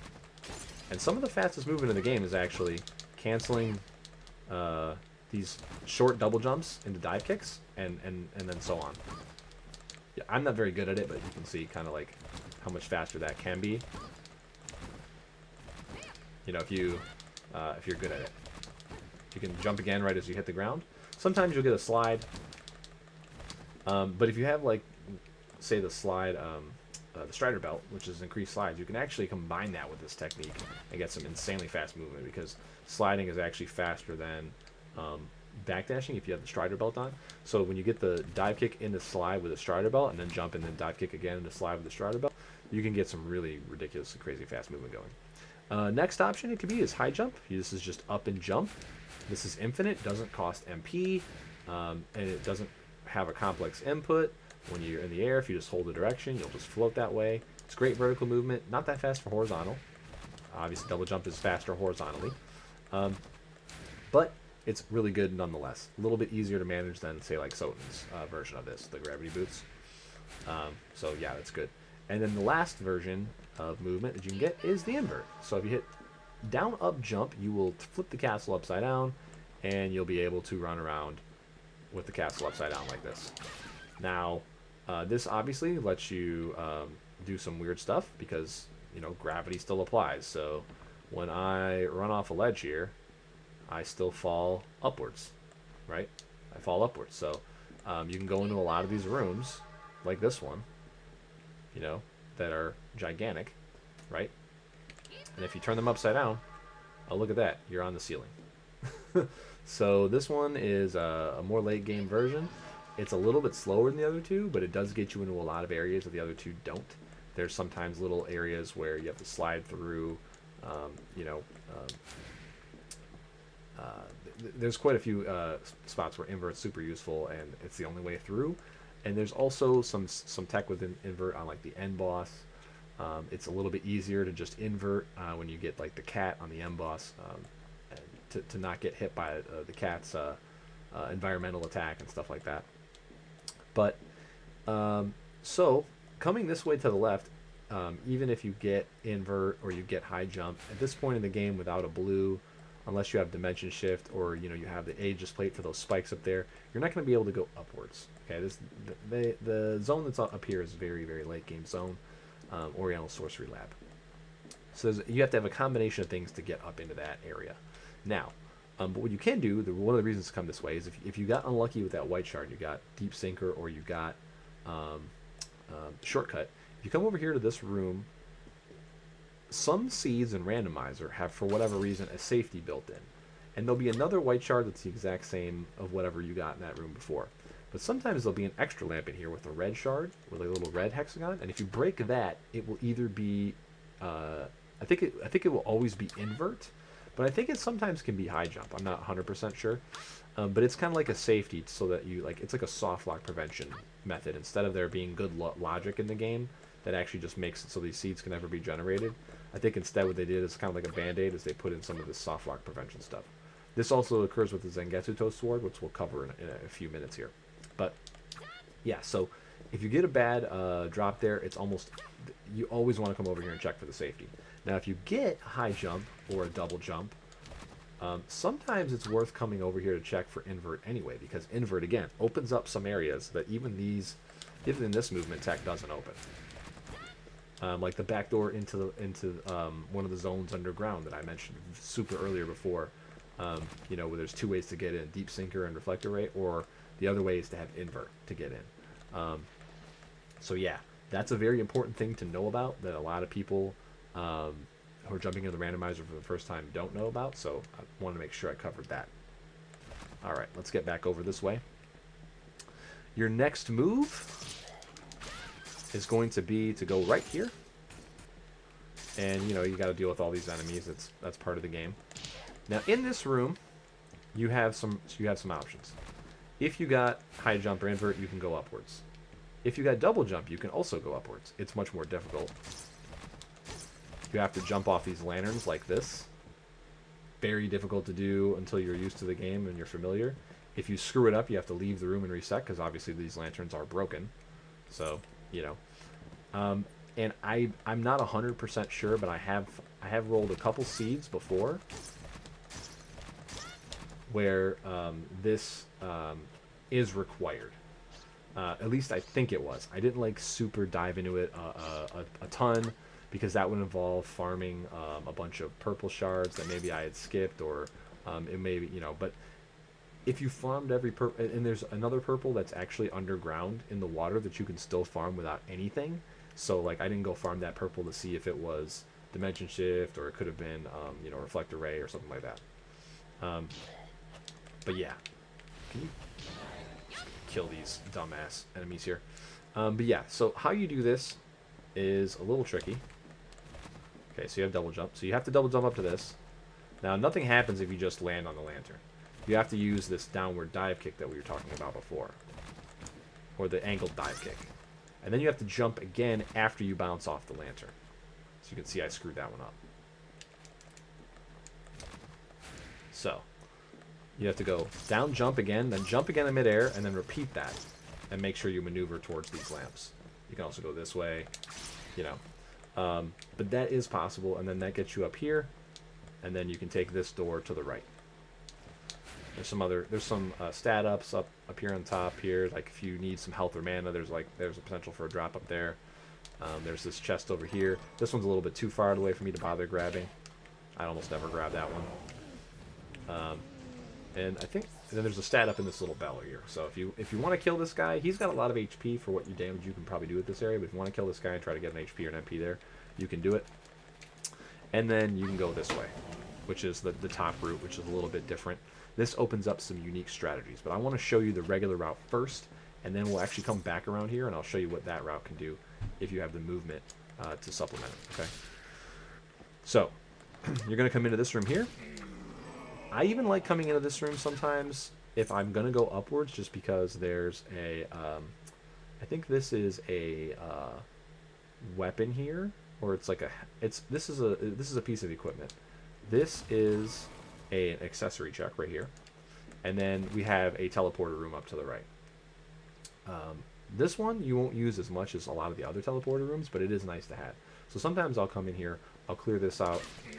Ore Dog here, he drops a purple. This isn't the best place to farm him, but it's one of the only 2 spots that are viable to farm him. Farming Ore Dog when you have like a beam weapon like this that goes all the way across the screen, this is actually the best place to farm him. As long as you have the mana to supplement this, you can see how quick I'm killing him right here. If you have some movement and only melee weapons, though, there's a different spot where you probably want to farm him. But that's worth mentioning. But a lot of times I'll come in here, I'll get the stuff out of here, and then I'll go back left, and then I'll go back up and around. You actually can't go right and then up without dimension shift. And even then, it involves making a very difficult jump through a screen transition, which I will briefly kind of like describe. But yeah. Okay, so this room right here. This green chest is nothing. Gargoyles, these guys drop purples. Gargoyle has several spots that are his best farming spot. This is a really good one right here. Kill a Gargoyle, use all your MP, refill. I would recommend this spot for Gargoyle. This is where I'd farm him. You've got the Craftwork boss to the right here. That's a guaranteed blue shard drop. So, you know, if you don't have any movement to this point, odds are there's a vanilla Craftwork, you know, which is this guy. That moves the statues out of your way, and you're probably going to want to go right. There's also some other good checks over there. And we'll just go over here now. So after you beat the boss up top, there's a green shard for a pet. There's, I think it's like a helmet or something, or an armor in there. And then down here, there's a stat up, and there's a ever so valuable accessory check in this chest. So sometimes I like doing this just for the chance at getting something really good in the blue shards, like Accelerator. Sometimes you need to do it anyway for Craftwork. You know, the Craftwork shard, and then you also get this extra, accessory check there. Okay, now, what can we do from here? Well, if we still don't have any vertical movement, we unfortunately have to go back to that big room where I mentioned that, Craftwork was one of the ways across it, and we have a convenient path to do just that in this direction here. And we're gonna go ahead and we're gonna resume this route actually in a minute. But now I want to give you a quick option of what you can do if you have the movement to go up in this previous vertical room. Okay, so I'm just gonna go up with whatever method you have. We're gonna go over this way. Now again, this stuff does some good damage. I'm gonna go ahead and. But now, if you had that vertical movement to get upwards, you will have vertical movement to be able to jump up here. I'm pretty sure you can double jump. Yeah. So there's a stat up over on this side. There's another stat up and a green shard over on this side. All the green lampposts will be the same drop. So there's going to be one green shard that's in the posts. There's 3 or 4 of them I think you can find, and then the other 5 are shuffled between the enemies that actually drop them. So. Okay, now in this room here, there isn't a ton you can do. But if you have vertical movement, you can go up. There's some chests. There's a brown. There's a red for money. There's this blue one right here. You can check all this stuff if you want. I think is it another red on this side? Or there's another blue over here, as you can see. Okay, so you can go all the way up. Now, if you have double jump, you won't be able to get up to this stuff. You know, you'll be stuck down here. You'll just want to go through this into the next room. And unfortunately, if you have double jump, you'll be stuck here. You won't be able to get through this area at all. Because this door will be closed, and it's only openable from this other side. So if you have double jump, you're kind of stuck. You really can't go up this way for more than just some checks. Can you get up with just double jump? Let me see. Oh, you might be able to. Hold on. Yeah, if you jump off this enemy, you might be able to get up. That is not something I would ever try. Oh, no, on this side, you can get up and double jump. Okay, yeah. All right. So you got to, if with double jump, you kind of come over here, come up this side. This is an awkward one.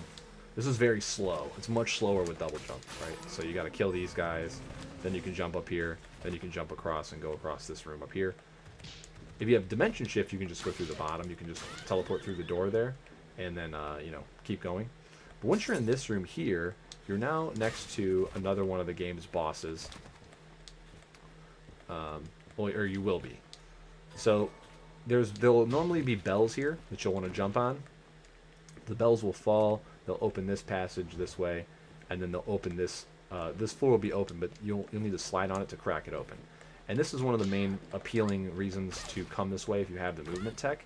All that stuff we just did, you're not actually going to have to skip that if you don't want to. You can fall through here. You can open this switch in the floor, and then you can fall down. And now we're back into the same section I was in before with craftwork, and you can continue and do all this other stuff. And you can have this shortcut open for later to come back this way if all that stuff doesn't work out for you. Or you can continue going in this direction. That's kind of up to you. There's some more chests up here up top.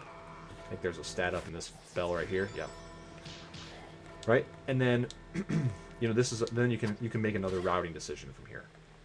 If you keep going in this direction, there's chests, there's whatever. There's Bloodless in the next room, which is a boss that is only required in 0.5% of seeds or whatever. There's a save room in here. There's a decent spot to farm Laraj, who drops a purple. And then all the way up top, there is a key item check in this chest right here. And then this door right here takes you into what is it called? The hall of whatever. It's where Jeeble is. So if you have the Zangetsu tool already, or you think you're good because you got that green room that we talked about before, this one right in the middle here, you can keep going and go up into this hall of termination is what it's called, and you can keep going up into this area, and you can see if you have the means to beat Jeeble and continue on, or you can go back down and around and so on. And again, it's all going to depend on your movement and your options. Unfortunately, here though, you can't get up with double jump only, right? So, double jump is not good enough to get you up here, but it is good enough to get you into this boss, Bloodless, and fight Bloodless, and then this gets you into the library. So, if you have double jump and you want to punish yourself by fighting Bloodless, which is one of the longest and most painful boss fights in the game, you can get in the library this way. I would strongly recommend against this because the only thing there's a weapon in here, which isn't worth it, and the fight's long and it's difficult and all that. I would just go back in this other direction that we had open before. So if you have the movement, I would recommend falling through this floor, opening this thing up, checking craftwork in most scenarios. There's some scenarios where you wouldn't want to check it, maybe if you already have dimension shift, and then you're going to want to go left. So this is, again, even imagine we didn't do that loop all up above, you want to go left here. And this is how you get back down into that other room where you're probably going to use vanilla craftwork or some other, we're going to use the vanilla craftwork to progress if that's what the game gives you. Now, there's a breakable floor right here. You always want to break this floor. And check down here. There's a chest. There's a stat up right here. And there may be an optional green chest right here in the middle. And this is that other safety I was talking about. So again, sometimes the game, if it puts Zangetsu Toe into place, this sword here that you need to be able to beat the game the proper way, if it puts this sword in the place where it thinks the player might get soft locked and not be able to get to it, it will just go ahead and dump it in a chest in this safety location right here. So you always want to check this no matter what. Before you go up into that hall of termination, I would always come down, even if you've got invert or high jump and you want to go up there and you've got dimension shift even, I would always check this and then, okay, is it here? It's not here? All right, cool. Then go upwards and then keep going your path. And then if it's here, great, you're good. There is a key item check up there, but this one is so quick to get from where you already are if you have this or you have invert, that it's definitely just worth coming here and checking it anyway. And then if you're coming through here because you're going back into the main room of the garden, you're going to want to check it because, again, it's a key item you need to beat the game. Why wouldn't you? Some more free kills on Blood Grinder Night here, too, if you skip the Blood Grinder Night farm. I skip Blood Grinder Night farms way more often than most runners do because there's all these free kills on them as you progress through the game. Sometimes that bites me and sometimes it doesn't. But as you get more familiar with the game and you get comfortable with the math and everything, it's going to be one of your decisions, right? And then this kind of puts you in the exact same place, though, to then go ahead and finish farming Blood Grinder Night if you skipped them before, right? So if you had to come back around this way to Blood Grinder Night, well, he's right here anyway. And also you got this teleporter, so you can always teleport back here and farm him later. Alright. This is where you can decide to drop down if you didn't have the movement. Like say you had like deep sinker or a shortcut, you could drop down and pick up these green chests I talked about before. You can just go straight across. Either way is going to get you back into the garden where you need to go. Just going to zip through this spot here. And then now that you're back in this room, this is the most common routing path you're going to have. There'll be like a little statue you have to grab with your craft work hand. You run it off this ledge, you drop it off, and just like in the main game, you talk to this guy here, and he brings you over top. Right, so here you go. Here is your main 2 route divergences. Did you get movement that lets you go up through this top part of the castle and directly into the Hall of Termination from the Diansec Citadel area, or did you not, and did you get craft work and do you have to go this way? Or did you not get craft work or this, and you have to go underground from that drawbridge bit that we talked about before? So those are like your 3 main divergences. The underground one is very rare, but it does come up. And this one here is fairly common, and this one here is also fairly common. Now, once you go into the hall, there's a way to come back through and then go down into the library and into these other parts of the game.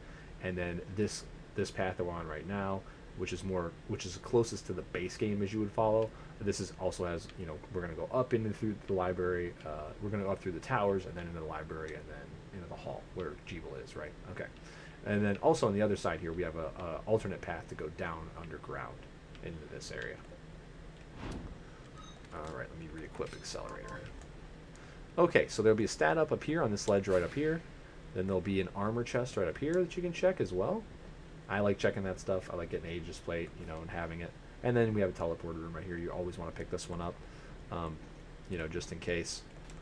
You need to get on this side, on the bottom of the ground. The teleporter up top that we came from, not the quickest. And especially if you end up having to do the train, you'll definitely want that teleporter right there. So there's a stat up that's up here if you can get to it. If you can't, no big worries there. This chest is not important. This is a recipe one. You can skip this. And here is the room where the best Plume Parma and the best Toad farm are. And the reason is obviously because of their close proximity to the door and resetting the room. You can kill 5 toads here and reset them way faster than killing the 5 toads in that big giant room in the middle where we just took the chariot. And Plume, same thing with Plume. There's 2 or 3 plumes in certain rooms, but to get through that whole room and run back or run through it and then get forward and dodge all the other enemies, it's just really slow. So you can farm both of these enemies early, or you can wait and try to farm them more efficiently later. It really is your call. That's something that you probably only will get used to with experience, and there's nothing that says that the most important purple in the game's on both of them, and sometimes skipping them is right, sometimes skipping them is wrong. It's just the gamble of playing randomizer, right? But this is the most efficient spot for both of those enemies there. Okay, now into this next room. We have gargoyles in here as well. And I just want to point this out before I forget. There is a chest up here that has an accessory. You either need to invert and slide under, or you need to have dimension shift, which I'll just give you a quick display on. Okay, and now you can jump up here. You can dimension shift up here. This is a tougher dimension shift because you have to jump and do it in midair, but it's not that difficult if you practice it a little bit. Underneath here is the most efficient Ordog spot if you don't have a beam weapon or the mana to support that. Let me put this back on. Just gonna get this out of our way. I'm only killing this thing because it like grabs you. But if you kill this Ordog here, you can actually jump down. You can jump up. You can beam him if you have a beam. It's a little bit slower if you're doing the beam strat, but if you have like a melee weapon you need to kill him, you jump up, you kill him, jump back down, and reset him this way. There's also a stat up right here, and then if you go all the way down this way into the underground, there's a Decabria farm spot, which is the little circly guy with the blades at the bottom of this corridor, and then if you have good vertical movement or good horizontal movement, you can come back up pretty quick. So that's another farming spot. You can farm him in his most ideal spot. There are other spots to farm him, though, all along the underground. You can kind of like, there's also toads on the way underground. Depending on what route you want to take, you can kind of like, decide where you're going to farm some of this stuff. But I just want to note it. I'm not going to show it here. I'm going to continue with the normal, basically like the base game path. because this is the way the base game would send you, right? Okay, so now once you're in here, the bottom door goes to the train, and the top door is going to go to Tower of Twin Dragons. So if you got the silver bromide in one of your key item checks, and you've been back to the shop all the way at the beginning of the game, and you've talked to the shopkeeper, you will have been given the ID card, if you remember this in the base game. Now, unfortunately, you can't use the ID card to go through the train and into the next area from the train area. You have to go talk to the librarian OD first, Orlok Dracula, I believe is what OD stands for, and he has to give you the pass plate. You have to give him your ID photo, and he makes like an actual, like train pass for you. So don't get clipped up in here and go down unless you want to gamble on farming another blue shard. You'll see me do this in some runs because the nice little bunny lady here, she drops a blue, and it could be something like Accelerator. However, it's not the quickest farm. Usually you have to run over to this other side here, and then you have to run back, and then you kill these two, and then run all the way back. And if you don't have Accelerator already, which you wouldn't be here if you did, it's not the fastest farm. So you're usually not one hitting her at this stage in the game either. It usually takes 2 or 3 slashes, and then you're doing this and going back. The good thing is her drop rate's a little higher than the average enemy drop, so I had usually pretty decent luck with going after her. But that would be the only reason you would come down here without the pass plate, is just to gamble on that blue shard. But you can do it if you're in like a race and you think it's something you have to do to gamble to win. Feel free to go after it. Another save room down there, refill MP if you need it. Okay, now we're in the tower area. I would always recommend coming down here and killing the Wolfman. Again, he drops blues as well. He could drop you an Accelerator, and also there's a free brown chest right here. And going through this part of the tower, there's a stat up down there. I usually skip it now because it takes too long to get. But this chest right here, this is an accessory check. You always want to do this check. You don't need anything to do this check. You just wait till the dial gets up to about 3/4 of the way up or further, and then you just do what we talked about before. You just run on the side and you just jump over here. You can get it without any movement tech at all. So if you're on this path because you're forced this way because craftwork was the only thing that you found, you can always get this check, and you always should get this check. Okay, so next area. Here's Solano. He drops a purple as well, but this isn't the best place to farm him. You might get lucky. Now this little spot right here, if you have a movement ability, you just jump, you go straight up. If you don't, just rotate this till you get it about even, then you can jump on this and you can jump up. That's how you do that.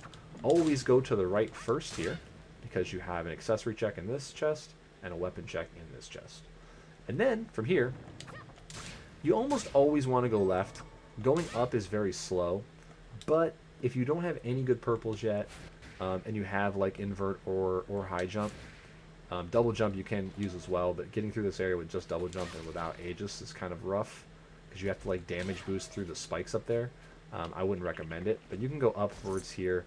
There's like more Wolfman you can kill. The only good green chest check is at the very end, so I'll just quickly take you up through this area. Yeah, this is a very slow area.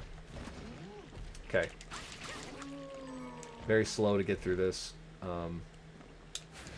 You have to go all the way up here, and if you have nothing but double jump, you have to double jump all these platforms to get this check at the end, which is a weapon, so it's not like 100% necessary, but if this is Valkyrie Sword here, you don't want to miss out on this. But then this takes you into this next bit here, and the main reason for coming this way is to grab the teleporter, and then you can come back later. But then you have to go all the way back down and blah blah blah. So typically, Shield Outsider, this is one of the better locations to farm him. We'll just cover it while we're up here. You hit this switch, and this will open up, and you'll be able to take the elevator up and down. So what you could theoretically do is you come up here, you could grab, the teleporter room, come over here, come into the elevator, go down 1, and that'll put you back to where that weapon check was. Sorry, go down 2. That door will be locked. And then you could go this way. But this is a pretty big gamble. What you're gambling on here is that the boss of this area, Velik, either has the purple shard you need or has the key item you need, and it's probably one of the last places you want to check. So almost always you're just going to skip this, and if you get stuck having to come back up here, you have to come back up here, you know. But since we're already here, I'll just show it to you now. You know, there's breakable walls. There's actually a weapon in that one, so you definitely want to make sure you break that one. Brown chest here. You can get through this gear area really quick by just crouching there, and you'll fall right through. And then here's the best room for Solano. There's 2 of them, so if you have speed, you can farm both. There's doors on both sides. And then this is one of the best areas to farm Shield Outsider. Because he's really close to the this. You can reset. You can farm both of these at the same time. Even if you got to jump over him, you can kill him a bit. There's another. Maybe this is where the weapon is, or there's an armor in this one. And then down here,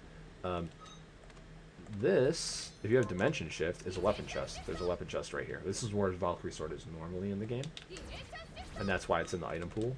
But yeah. So, and then here you can, if you have a way to invert or you get a high jump, you can come up here and grab another armor check here. But then this is where you fight Velik, the boss. He's an auto scroller. He's very slow. He drops a guaranteed purple, and then you know you come down here, and then his key item's right there. And then there's a stat up right there. And then there's another armor check all the way up here. You have to have invert or high jump to get it. There's an armor chest right here. You know, it could be Aegis Plate. It could be useful. But more often than not, you're going to want to save this and come back to this. You know, I wouldn't even recommend doing the elevator, to be honest. Right? So you're going to just want to go to the library from here. Again, this is one of those things where I said before, if you want to gamble that Velik has it, you can absolutely do that. But you know, in the beginning, you're really just aiming for consistency. Save the gambling for like when you're like really into doing races and stuff like that. All right, so you go left from here. This is the room right above where we came in for the first bit of the tower. You go all the way over here to the left. There's a free brown chest here. There's a save point there, and just in case the game crashes or something, we'll save right here. Alright, and then now this way we go into the library from the normal entrance. This is not going to be open up top, so ignore that. You're going to have to go down this way. And you just aim at this block and it'll move in, just like when you open the doors and so on. If you have Dimension Shift, you can teleport past it. And this is where it gets tricky. Okay, so in this room right here, Relsha, she drops a blue, so kill her. If you have double jump or any other kind of movement, reflector ray, invert, whatever, you can just go right up this way.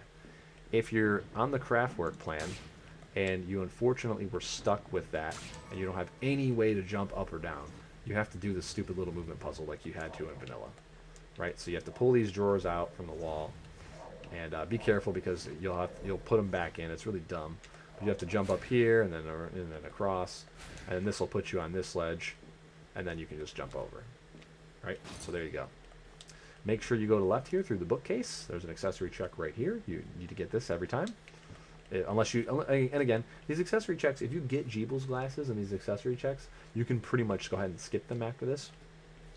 But you know, I'm just pointing out every accessory check because I never get the glasses, so you know, I'm always looking for them. There's a breakable wall that's stat up right here.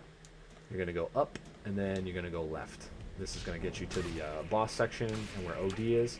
To get across this gap here, you're supposed to jump up on this and take this thing across if you don't have any kind of movement. But if you have Aegis Plate or any kind of movement, you just jump across, teleport across, do whatever. This is the best place to farm Relsha. If you want to try for more blues, farm her right here. You'll have to jump up like this to see the little thing open, the little bike chain open. Once you jump up and see one of these bike chains opening, though, what you can do is you can just drop back down and go through the door, and then come back and it'll be wide open for you. And then up here is the teleporter. You probably want to grab that first, just because then you can do everything else and then waste on afterwards. Here's OD. You can talk to him. You can borrow any one of his books. You'll probably remember this in the base game. You'll be limited at 1 at the start. You'll almost always want to grab the Deadeye Tome, which is the one that makes directional shards do more damage. Unless you have absolutely garbage directional shards and have no damage whatsoever, then maybe there's an argument you grab the Fortune Tome for better drops, or or the Might Tome or the Attack Speed Tome if you're doing most of your damage with a weapon. You can always come back and turn that in and take something different later. He then will allow you to have an extra borrowing of a book And you won't see any of these tomes here below the Deadeye tome. You won't see any of these 5 at the bottom. This is like, you have to do a completionist playthrough to get all these. Oh, that's what's making me move fast. There we go. Okay. Yeah. Got it. All right. So the Tailwind tome is why I'm moving faster than average. Okay. And so you won't see anything below Deadeye.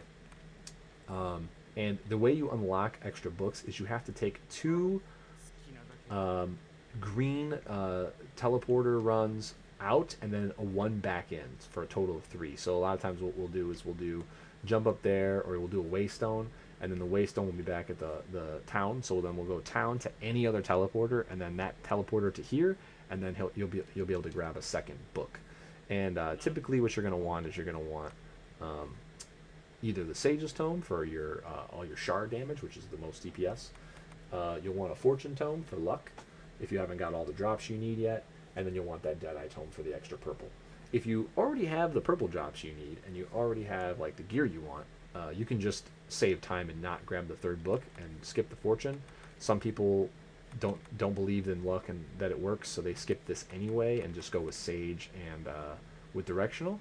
And sometimes if you have really good gear and you have Jeebel's glasses, you just grab the directional damage one, because you don't even need to worry, because you have infinite MP, so you're eventually going to do enough damage to whatever it is anyway, as long as you survive, right? So some runs you end up skipping the library. It happens. You get Jeebel's glasses and like the stuff that you need for go mode super early. But this is pretty important, especially if you're resource starved, to grab some of these books. And then if you want to go to the left here, the old traditional Soten thing is here. I don't know how many times you have to do this, but you do this X amount of times, and then this accessory chest will pop up here. You can also do it with invert. I don't know what the check is. I think it's that sound effect of when you land or when he hits the ceiling. That, like a book. And I thought it was 5, but I've done it 5 and it hasn't worked. And it might be 10. I don't fucking know. You'll have to look that up on a wiki, but yeah, this is an accessory check, so it's kind of important. I don't know why this brown chest is here, but whatever. That brown chest is not normally there in a randomizer playthrough. It probably has something to do with 100% or something like that. So then we have a save room over here. Then we have Andre Alphys's boss room. This is going to drop another white shard.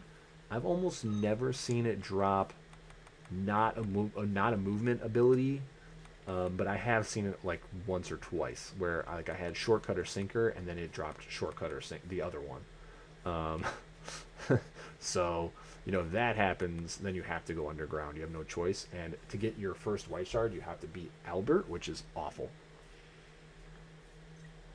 That's where I would just concede, end the run, give up, whatever.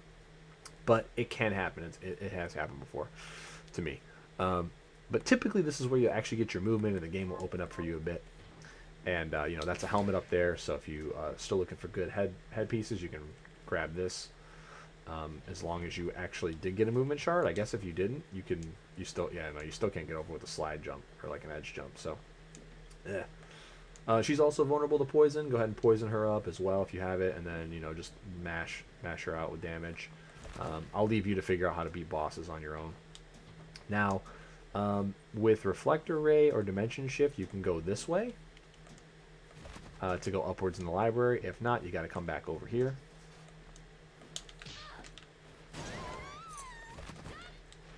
Alright, and then you gotta, depending on what you have available to you, if you have invert, you can just do this. Go this way. Jump up here. If you have high jump, you can do this. Double jump, you'll have to do a bunch of platform riding. You have to do platform riding, up, you'll have to do like, you have to do like up here, and I don't even know how you, what do you do, like this? Yeah, I don't know how you do it. I don't know how you get up without that stuff.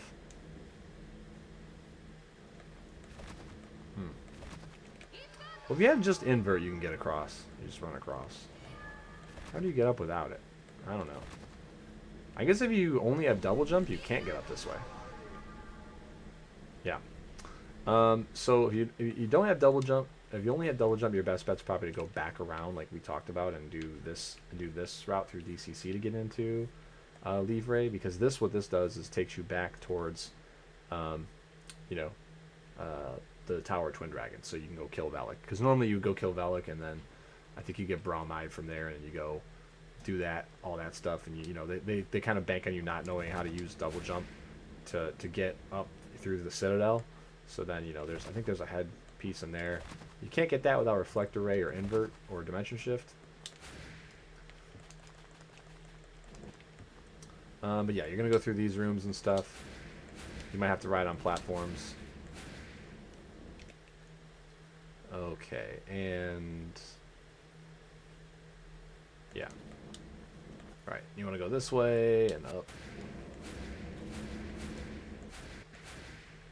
That's a fake chest. Don't touch that one.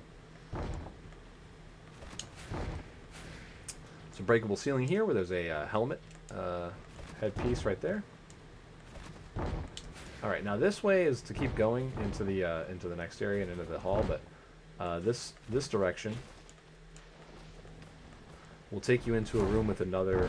Oh, not this room. Sorry.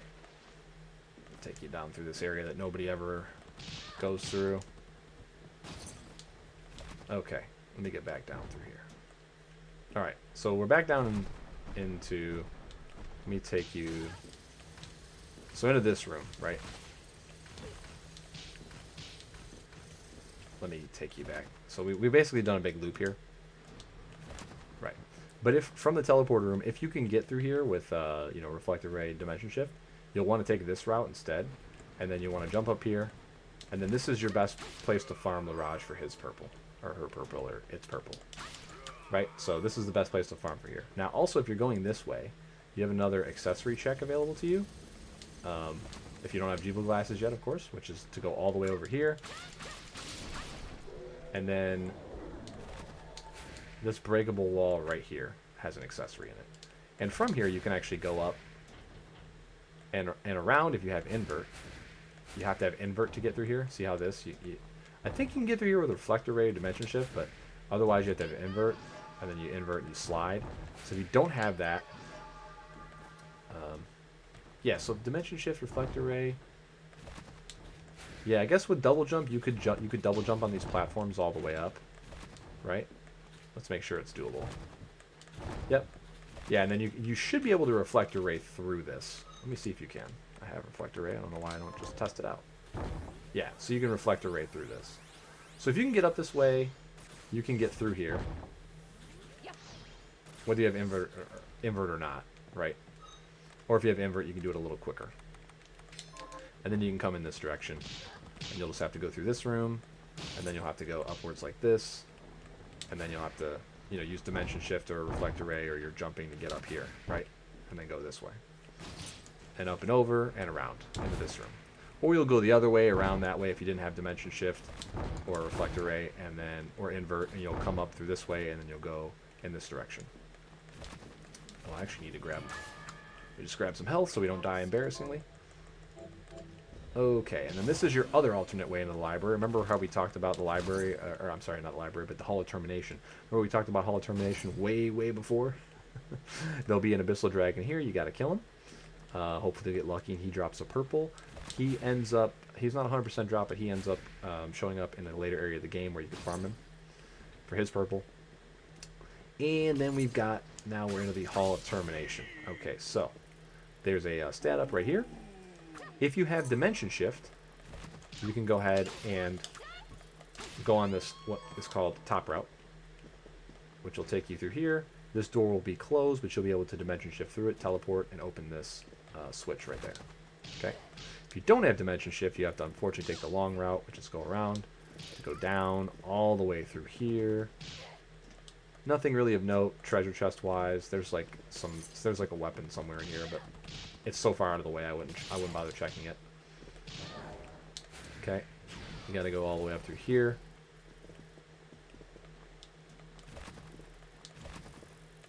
And this is the door that you would have come through that we talked about in the Citadel, right? So here you can see if you had the Citadel, if you had invert or high jump, you could get all the way up through this way. And then you would be going in the same direction to the right. And then through here is going to put you in that same room we were just in. You can use the switch to open that door. And you always want to check this chest because this is an accessory as well. And then you want to go to the left, where we have our save room, where we have our teleporter room, which this one is not as important to get depending on what you have. We'll talk about that in a second. And then we have the attic up here, where we have key item check, and we have the secret room that takes you to the, I don't know what this chest is for. Probably, again, just a regular playthrough item. This takes you to the 8-bit nightmare. So, there is a purple drop in the 8-bit nightmare, and it is possible that that's where dimension shift is. So, if you don't have dimension shift, and you don't have, or you don't have Zangetsu 12 when you get here, you're going to want to go ahead and grab the teleport room so that you can teleport back here when you do have it. Okay? So grab your teleport room. If you've already got the stuff that you need, if you're already in go mode, if you've got dimension shift, you know, and you've got, Zangetsu 12, you don't need it, whatever. I would recommend saving before you fight Jeeble, just because you can accidentally kill him, which ends the game and kills your run. But once you get more experience, you can go ahead and risk it, you know, and so on. There's a stat up down here at the bottom. There's a stat up right here on that top ledge there. There's a chest to the left, but it's not an equipment check. And then this is your Jeeble boss room. He's going to be here on his throne. He's going to jump down, and then you're going to be fighting him. When you get him down to, I think it's like 600 MP remain or HP remaining, the little moon that's above him will turn red, and you'll know this if you beat the base game. You'll have to then jump up to that thing and slash it without killing him first. So you may even want to turn off your familiar here, depending on which familiar you have. There's a few ways to do it. You can double jump, you can hit it no problem. High jump, hit it no problem. It's got a wonky hitbox though, so be careful. And then, or if you have invert, you can invert, and then you'll have to do a little short hop and hit it like that. Okay, you can't get up here without one of those things. I think you need at least double jump. So, but that's how you do him. And you know, you can waste down out from here and so on. You can go back down through into the library if you came the other direction, into the towers. You can do Velik over there, the tower that we already visited, and so on. But since, you know, I've covered all that already, I'm just going to go ahead and waste down out here. So at this point, you're probably going to follow into one of two camps. You either have the silver bromide or you don't. So if you have the silver bromide, the train's going to be open to you. If you don't, you're going to be going underground, right? So the train is pretty self-explanatory. And underground is a little bit more difficult because it is a little bit weirder of space to navigate. But, you know, we're going to just cover the randomizer bit. So if you come here, you talk to shopkeeper, you'll get this little cutscene where you get your ID. You'll come back this way, and so on, right? Now, if you're going to do the train, you're going to want to jump in here, teleport to OD, again, talk to him, get your pass plate, and then teleport back down, and then do your train run. If you're going to go underground, you can just go underground from right where we spoke before, right? I'm just going to buy some more waystones so I don't accidentally run out like an idiot. Okay, so since we're right here, go ahead and show you underground. And this is totally a 50-50, I think, in most scenarios. Oh, you can't dimension shift into this? That's funny. Alright, anyway. Underground is very tricky because you really only want to come here as a last resort. It's the longest and most complicated for decision-making purposes. Alright. So you're basically, to get through that section there, you either need, like we talked about at the beginning, you either need Aqua Stream or you need Invert. So if you have, or Deep Sinker. So with Deep Sinker, you can hit the button like this to jump around in the water and go upwards if you need to. Now, if I turn this off, you'll notice I just float straight to the top, and I can jump out, but I can't go down. I can't go underwater effectively. Now with invert though, if I invert, all of a sudden I have the exact same properties as Deep Sinker because I'm in reverse. So I can hit this button, but then I'll fall towards the ceiling gravity style, just like I would, normally. So you can swim that way. Alternatively, if you don't have that, if you have the Aqua Stream Purple Shard, you can, for free and no MP cost, even without glasses on, you can just use the thing underwater and it will take you for a ride. Alright. So that's how we get through this section.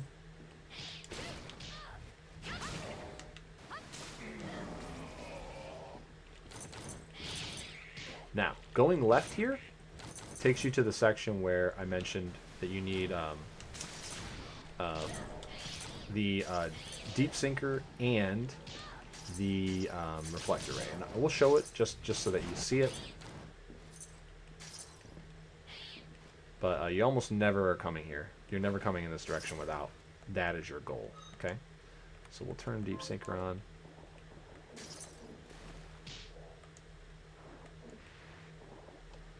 Breakable thing there. Alright, and then this way, and you can see this is why you need to have both.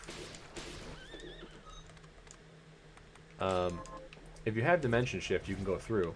But the thing is that if you have Dimension Shift, you can actually take the other route, which requires invert.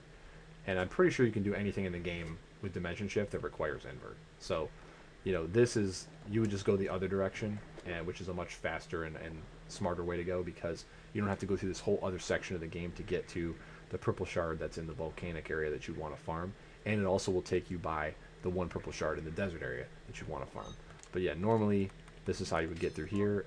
It's very, very low percentage, but it can happen that this is the way you have to go if this is the stuff you get, and this is how you would get through. You can't do this when you're inverted unless you have Deep Sinker. It's like if I turn Deep Sinker off, you'll see I'm floating. When I'm floating, Reflector Ray does not work, unfortunately. Blah, blah, blah. We'll do Aqua Stream, I guess. Okay, but we wanted to show that just so that you kind of like have a visual on it. That's the way the game should have taken you through the normal progression. When you have nowhere else to go, that's where you'd have to go with the tools that the game gives you. Stuff does a lot of damage down here. Is what it is. So you can imagine this is all a lot worse to navigate through without all these extra tools. But yeah, you're going to want to go this way, to the right. Okay? You're going to want to run down this way. And you're going to go back left here. This is an accessory check for glasses. And then there's one more accessory check in this wall right up here. Now, I think you have to have accelerator, or I don't think you can double jump up there. Yeah, I don't think you can make double, even with the movement speed boost, you can't make it up there with double jump, I don't think. Maybe? Nope. Maybe this one? Nope. Yeah, so even with my cheaty speed boost stuff from a full playthrough, you have to be right there for double jump, and I'm pretty sure without that extra speed tome that you won't ever find in a randomizer run, you won't be able to make that. So you need some other way to get up here. Reflector ray jumping, I believe, will work if you're really good at it, like I showed you on the boat in the beginning. But that's another accessory check right there. And then you're just going to keep motoring your way all the way this way. You have to deal with all this other stuff. It's junky.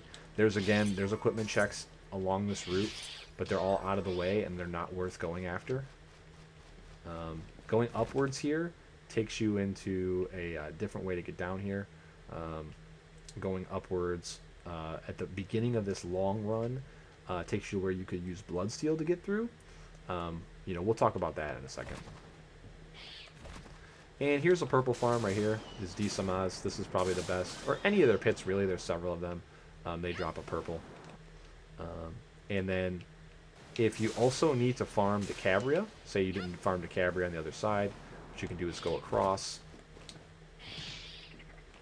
down, and over.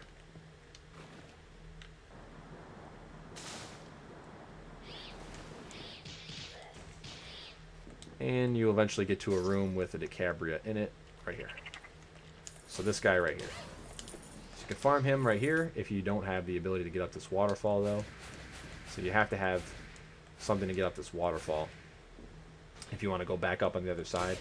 The best spot that we didn't look at for before is right here. This is at the bottom of right where that best spot for Ordog was, as you can see. Thing is, if you come down here with only double jump and no way to swim, you can actually theoretically soft lock yourself without a without a waystone, because then you're stuck behind water.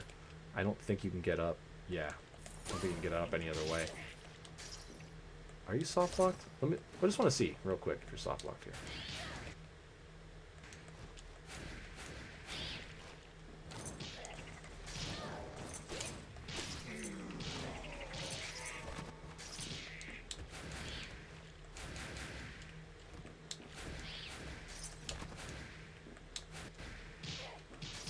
I don't know if you can get up without invert.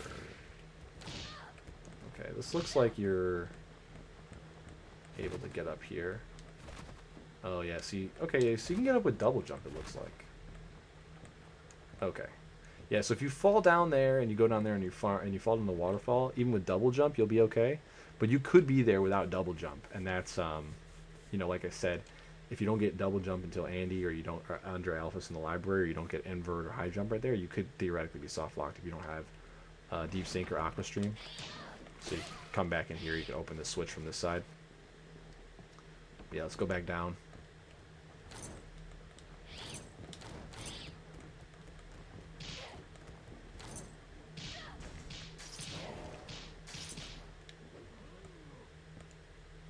Because I know even playing through the game once, a lot of the stuff, you know, it just took a while to remember a lot of it, because you know you came through this area maybe once or twice and then that was it, right? So, oh right, this way, getting up through this way is what's gated by dimension shift, or invert in this case, because or reflector ray,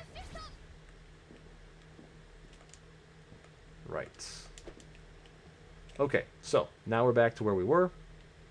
If you don't need to farm Decabria, you just continue on your way this way down and to the right here, and then we need stream back. You're gonna go down to the bottom, and this is how you get to the desert area. Whether you're doing deep sinker or aqua stream, you will have to deal with this really terrible hell room right here. If you don't have the Aegis plate, which will make you immune to these spikes, I would recommend just taking this really slow, because as you can see, the spikes do percentage base damage. Like, they're doing 190 to me even though I have all this health. Right? So, I'm going to go ahead and eat one of these. And one of these.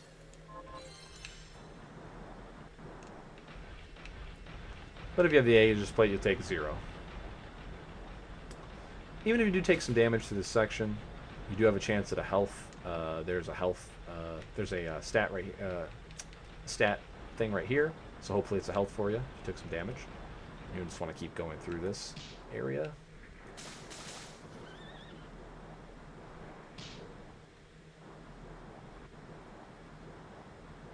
All right, and then this will take you into the desert. So now, before we even go in here, like I mentioned, there is a small chance that you will get a seed where this is all required. You know, you didn't get any movement stuff on the white shards. You didn't get any safety in this room. You beat craftwork and you didn't get a craftwork blue, so you can't even go across the big room in the middle of the garden. You have to come down this way. If that's the case, that sucks, but there is a way out. So basically, when you come down here in a desert, this little pink ball right here, this is Amy. This is the thing that you want to farm the purple for. It's the only thing down here that has that is unique to this area that has a purple. Oops. Void ray. And this is the best spot to do it, literally right inside the door. So, you know, right here, you know, if you don't have like a beam weapon or something to fight this one, your best bet's just to run up to this one and, you know, slash it, and then you know, run out of the room and come back in, like a lot of the other farm spots. Fortunately, this mob, if it touches you, you get that slow effect, which is awful. But this is basically where you're going to farm this one. Now, if you went through that scenario before where I mentioned you don't have a white shard, and you're gonna need a white shard to beat the game, because you just can't move through the game without one. You know, if you don't have Dimension Shift yet. If you found Dimension Shift, then that's going to be your replacement for a white shard that does movement, right? But if you've farmed all the purples available to you, you don't have Dimension Shift, and you can't get to any other area, you need a white shard. Well, you want to get this teleporter room right here, and then you're going to have to go down and fight Albert, which is like one of the hardest bosses in the game, and it's ridiculously overstated, and I hate it when this happens. Usually when this happens, I just give up, you know, and like I said, I just don't even bother to complete the seed. But yeah, so you're gonna have to fight your way through all these terrible mobs, do a ton of damage. You're gonna come all the way up over here, get poisoned, you know, refill your health right here, of course. But then you're gonna ride this all the way to the top. His boss fights in there. I don't even want to describe it. It makes me so angry. But you fight him in there. He is vulnerable to poison again. Make sure you poison him up if you have any kind of poison. Farm every purple you can before you do this, on the off chance you get a movement purple shard or something. And make sure you check that safety and all that other stuff. If this is where you're stuck, this is where you're stuck, right? But once you beat him, you'll come down one room. You'll go into this room here, and there'll be a little white torch thing again, and then this will have your movement.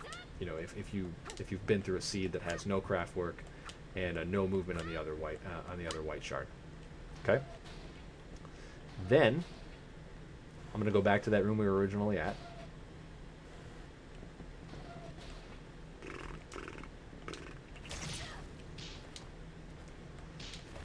So.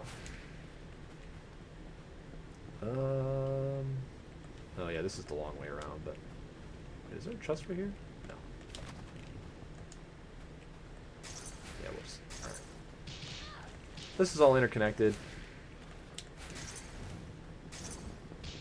Okay, so from right here, after you're done farming the Amy, if you still need to farm another purple, and you're down here, you can just, and you have invert. This is, or, you know, I don't know why if you had Dimension Shift, you would continue to move on from this spot. You would just go farm other, you know, because you're looking for, if you have Dimension Shift at this point, you're looking for the sword. You're not looking for, you know, a purple farm, which is all that's really waiting for you. So you're gonna go this way.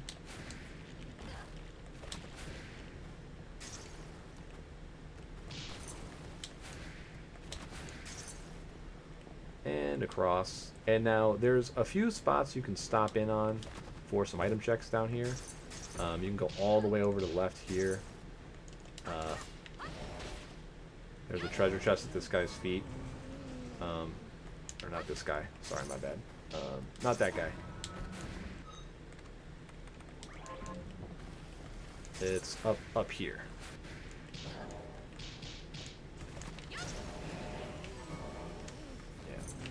And you can see this stuff still does a ton of damage, right?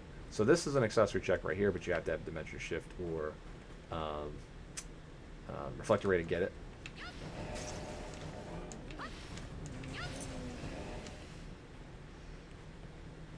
And that's really the only one that's worth it.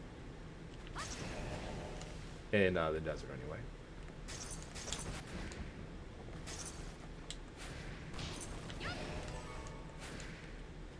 Okay. Alright, and now you want to grab this teleporter down here.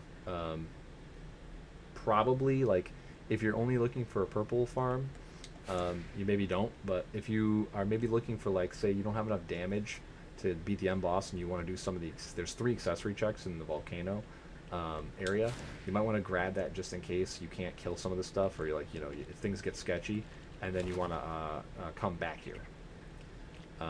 There's a green chest up there, but again, it's not an important one.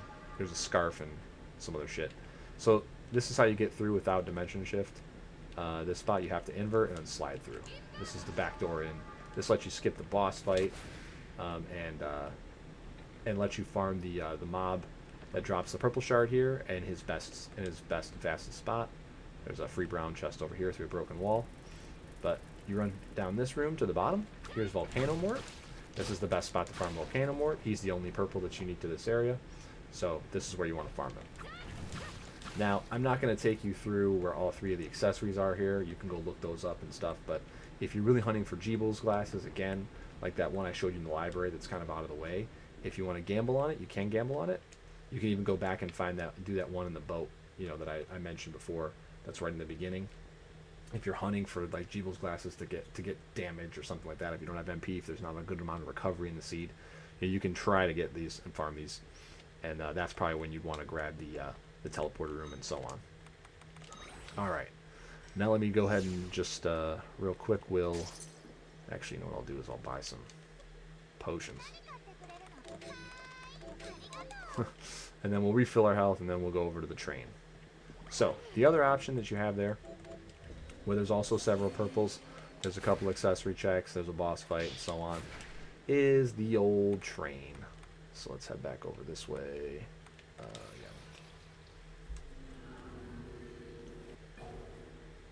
Yeah. Okay.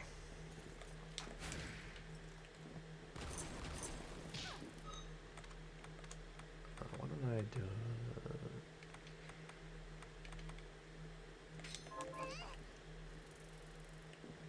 All right.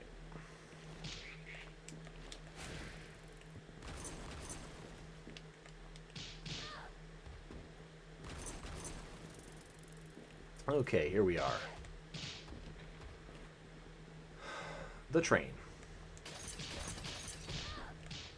So we'll go through this little station area. You'll get here. This will turn green if you have the right stuff, and then you'll board the train. Okay, and you'll go through the whole sequence and all that. The ninja will be able to, the ninja here drops a purple, or assassin guy, he drops a purple. There's like a super optional boss here that you'll never do in a randomizer. And you can see him there, dropping his purple.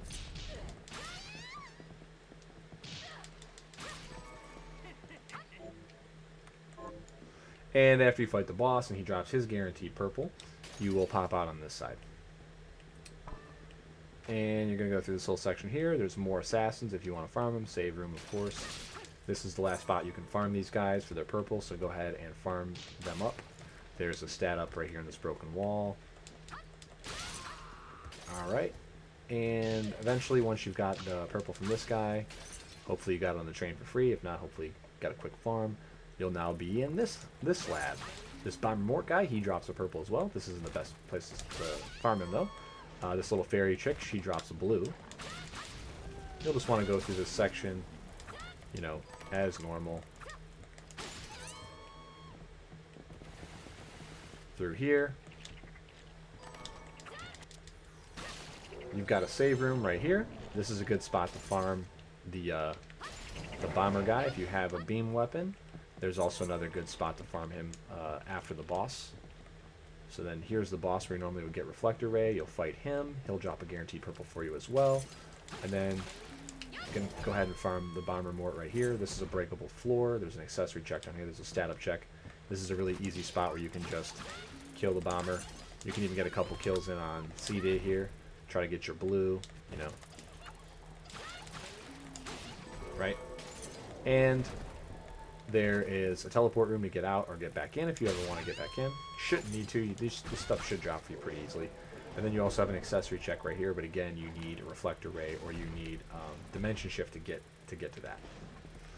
So once you do those two things, you will definitely now have the tools you need to go back through. You could maybe skip all that. Like I said, you could get Go Mode right away, but that pretty much covers the entire castle before you get to the nasty section. And there's nothing that says you can't go to the nasty section as soon as you have the Zangetsu sword and you beat Jeeble. So once you beat Jeeble, and you slice the Blood Moon thing, you can come back over here. You go to this very specific room in the garden, and you slice the moon with the Zangetsu sword, and then this opens up the Den of Behemoths. This is where we are on our endgame path here. Now, you can come here earlier, and you can farm some of the purple shards that are here. You can check this accessory that's all the way to the right. It's all the way hidden in the wall here on the right. There'll be a chest, but right here, there's an accessory right here. And, you know, you go all the way to the left here, you'll drop down. There's a bunch of side rooms and stuff here. There's some extra blue shards. I'm not going to go over any of it, really. There's a key item right in here, so maybe if you were missing bromide, it could be here. It could be in the next key item area as well. You know, I've had seeds where I had to come in here. Bromide was in here. That got me out of the train, and then Dimension Shift was on one of the train enemies, you know, or one of the enemies in the lab, the Secret Sorcery Lab afterwards. You know, you could farm the Abyssal Dragon as well. He drops purples. This isn't the best spot. He has his own little room where you can go farm him.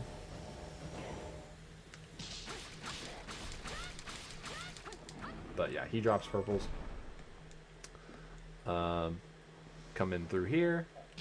Sometimes I'll grab, like, if I'm hurting for resources, I'll open some of these blue chests to try to grab food or money, you know, or potions. So this part's pretty straightforward. Coming down all the way over here. Okay, now if you already have Dimension Shift, you're just going to want to Dimension Shift through the floor here and go right past these guys. If you don't, you don't. Also, if you want to farm, I think this is where the this is the Abyssal Dragon room. Yeah, so this is where you want to farm Abyssal Dragon if, you know, you're still looking for purples.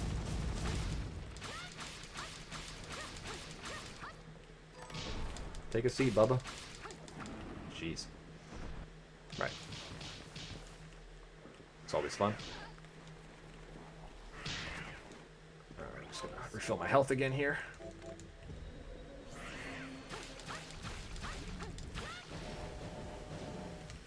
Okay. And then now we're in Casino Man's room. So you have a red chest here, you have a hat chest here. If you have Dimension Shift, you can just straight teleport through this wall, which is hilarious, and skip the boss fight, which is awesome. If you don't have it and you're still hunting for it, you'll have to come in here and fight this guy. Now, this is a pretty tough fight, but if you have Aegis Plate and Invert, you can just go ahead and invert and stand on the ceiling in the spikes, and you can just really mess them up that way. Another thing you're going to want to do is, if you know you're coming here and you know you're going to have to fight this guy, is to spend all your money. At the end of the fight, when you deplete his health by the first time, he drains all the money out of you and regens health for it. So you can just go buy random stuff at the store, and then have like $2 when you come in here, and then you'll have a very quick fight here. It's just a quick little bit of tech if you want tech on how to fight him normally. I'd say, you know, check that out on your own time. There's a stat up here, of course, and then there's some enemies in this room. There's another Abyssal Guardian up here. You know, there's other stuff this way, and there's this Wolfman guy right here. He drops a unique blue that is unique and different from the Wolfman that's up in the Tower of Twin Dragons, actually. So he drops a unique blue. I don't know why you'd ever farm this because you're already in this area, but I have gotten a lucky accelerator drop off of him before while I'm on my way. I just happened to kill one. Cool, I have accelerator now. And then there's also the little this up here. I'm gonna show you this in that big room that we were in where I didn't go left. You can actually go down and in here and do a blue, which is the assassin race game. But again, even if that is accelerator, it's never worth going that far out of the way, I think, for it. So I just skipped that as well, and you should skip that in your runs. Okay, you just gotta get through this little nightmare section here. All right, there should be a stat refill right over here. Yep. In this broken wall, and then you're gonna go down in here, and this is gonna take you into the Glacial Tomb. All right, again, some blue chests that you can try fishing for food or, you know, money, you know, whatever. Come on down, grab yourself this teleporter. Every time, make sure you grab the teleporter, and then you want to fall down in here. The final accessory check in the game is in this wall right here. There'll be a stat up here, and there'll be an armor in this chest right there. Now, here's typically where you want to waystone out and then, you know, buy up, do all your shopping and stuff, because this is the last place you can teleport back to. Then once you're all satisfied with that, you teleport back to this spot, and you continue to move forward. Okay. Going down doesn't do anything. All right. Now, going left here, again, there's another key item in this chest. Fuck. Kill you. So this could be a bromide or something like that, you know, where the purple shards buried back in the train. But there's also some stuff down here that drops purples as well. So if you go this way, this big old jerk demon lord, he drops purples. And, you know, that's probably the best place to farm him if you can. There's a couple other places to farm him in this room where it's a little bit safer if you don't have like a beam weapon. Or not this room, the next one? Yeah.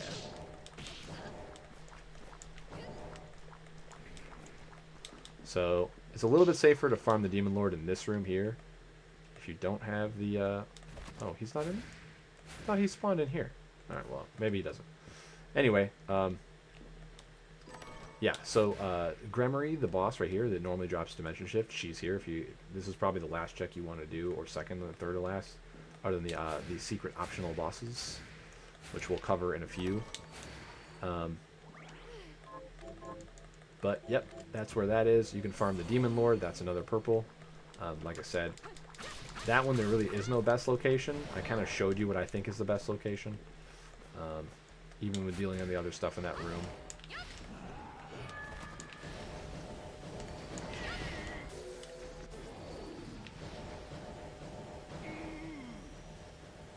Yeah, see how much health it has? It takes forever to die. And this is a super powered up Void Ray.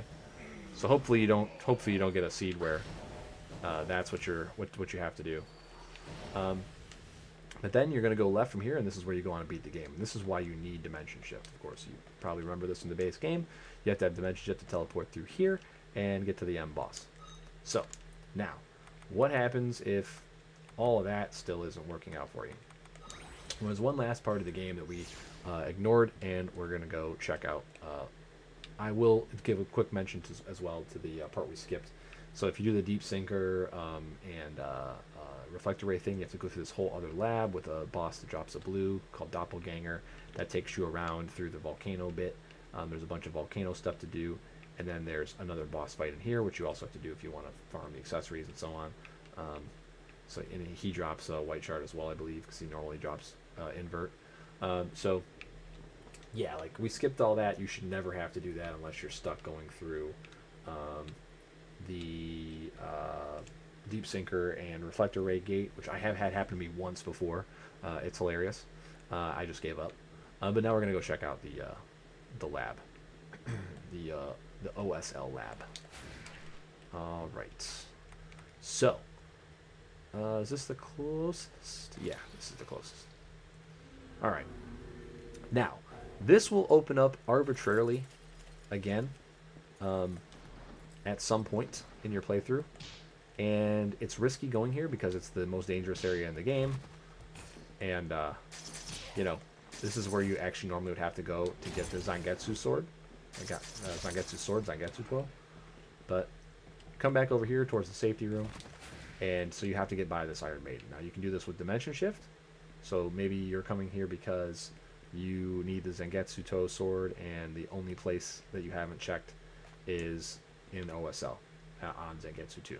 So you can just Dimension Shift right past this. You can Dimension Shift past most of this stuff, actually. Oops. Of course. All right. Hold on one sec. Let's run back. It wouldn't have been a tutorial / primer / thing without an accidental waystone. And I wasn't even in the menu.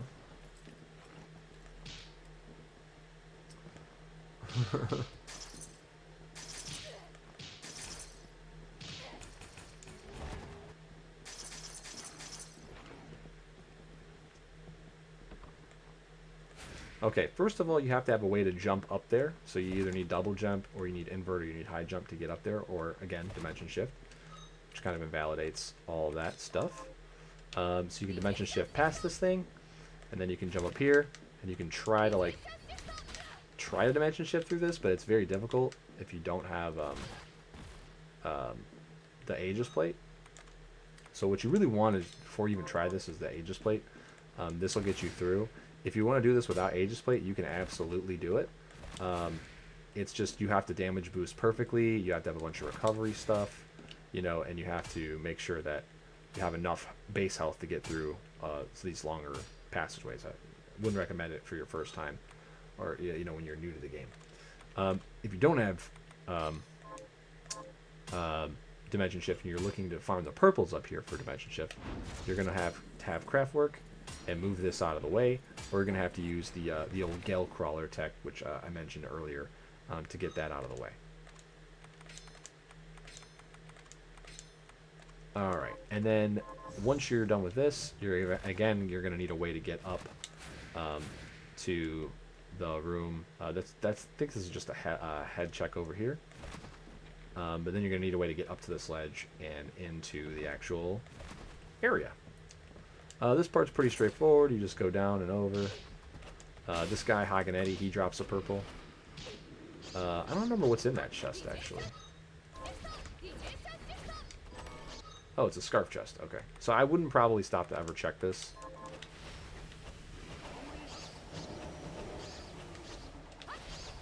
But yeah. I think the only way you can check that is with dimension shift. I'm just going to kill this stuff instead of trying to run through it because it does so much damage. But yeah, you can go up here. And up here takes you in another room with a bunch of treasures in it that you don't need, so you should probably ignore that. Go left. And then we go into this room with tricky portals. Now, I'm not going to tell you how to do every single portal. You can go look up a chart on that if you want. But if you go through this one, the first way, and you go through it on the other side, you go to different places. Okay. So, going through this one the first way, and then going around and under, and then through this one, puts you here, where there's a breakable wall. And there's, I think this is an accessory. It's either an accessory or some other piece of equipment. Okay, then once you're done with that, you're going to want to jump over to the other side of this one and into this area. Okay. You want to jump all the way over all this BS and over all these gates and into this room. And this is where you want to farm this idiot Haganetti. He drops a purple. Okay. Once you're done with that, you're going to want to run all the way back over here. And I think it's this one? No, it's this one. Oh, it's this one. Okay. That takes you up to this level here. You want to be careful, jump around this trash. And you need to get into this one up top. That's what gets you up into the next room. So however you accomplish that, you know, go for that. Now, this room sucks. There's another Haganetti here. But you're going to want to go all the way over to the left. And definitely pick up the teleporter, because you never know when you're going to have to, oh crap, get out of here. And then... this is actually a solid wall that you can't go through without dimension shift, so you actually have to come down here and you have to jump through this stuff right here. This wall right here. Okay? And then deal with all these assholes. They're all miserable. And then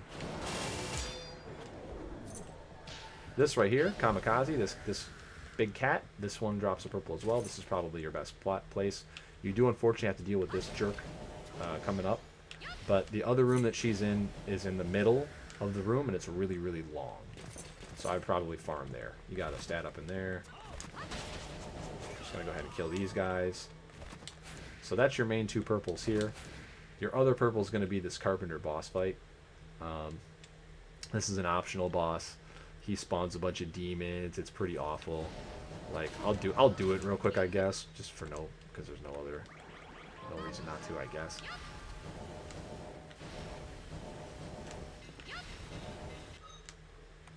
Is there any way I can make this faster? Yeah, where's my augment in at? Do I not have an augment in? Oh, that sucks.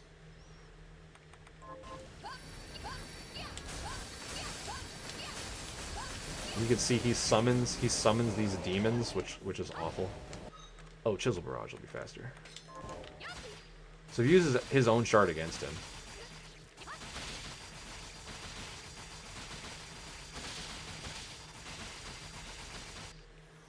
Yeah.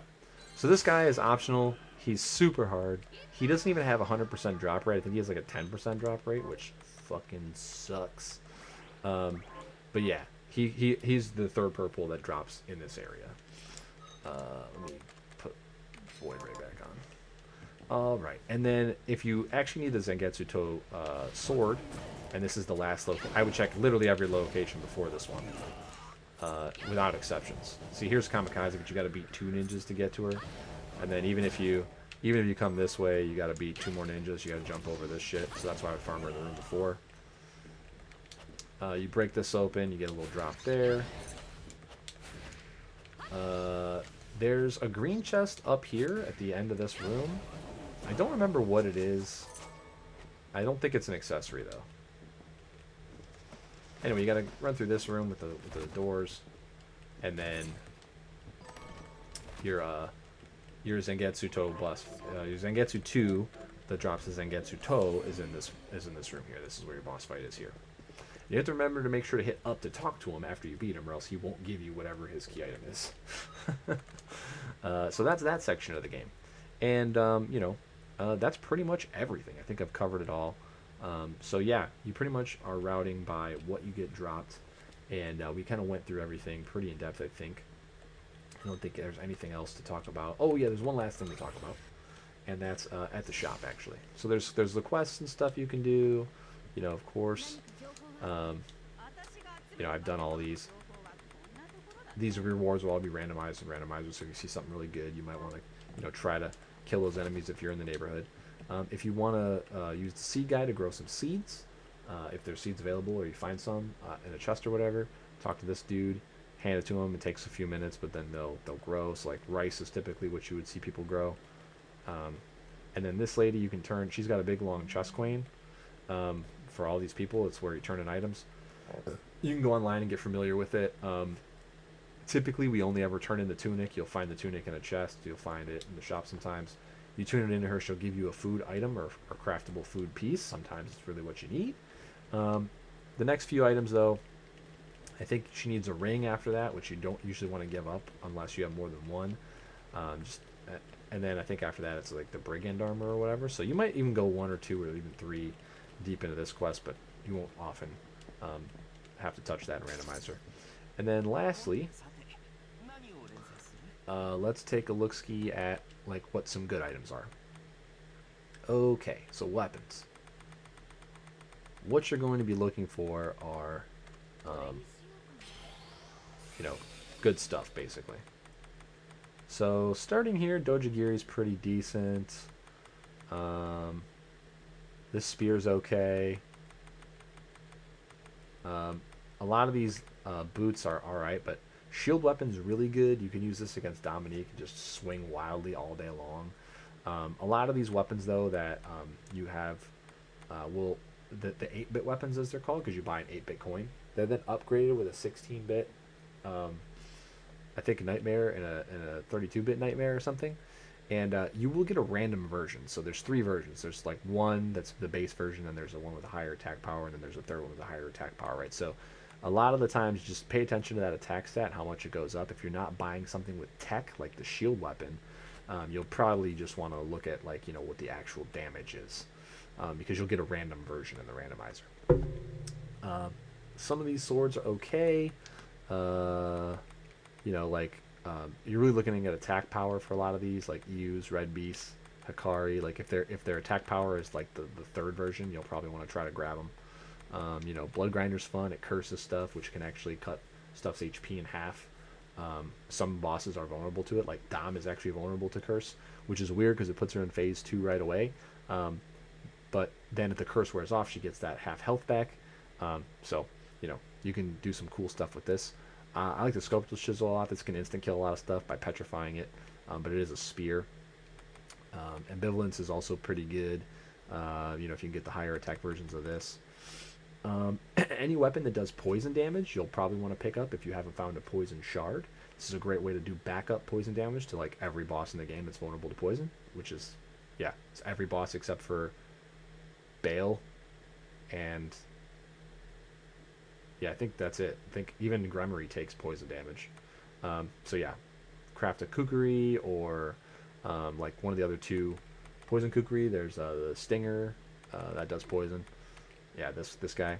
The Joyce, this is a great weapon as well. Definitely try to craft this if you can, if it's available.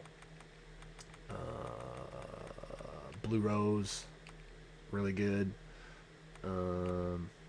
It's probably my favorite weapon. It's like the best sword.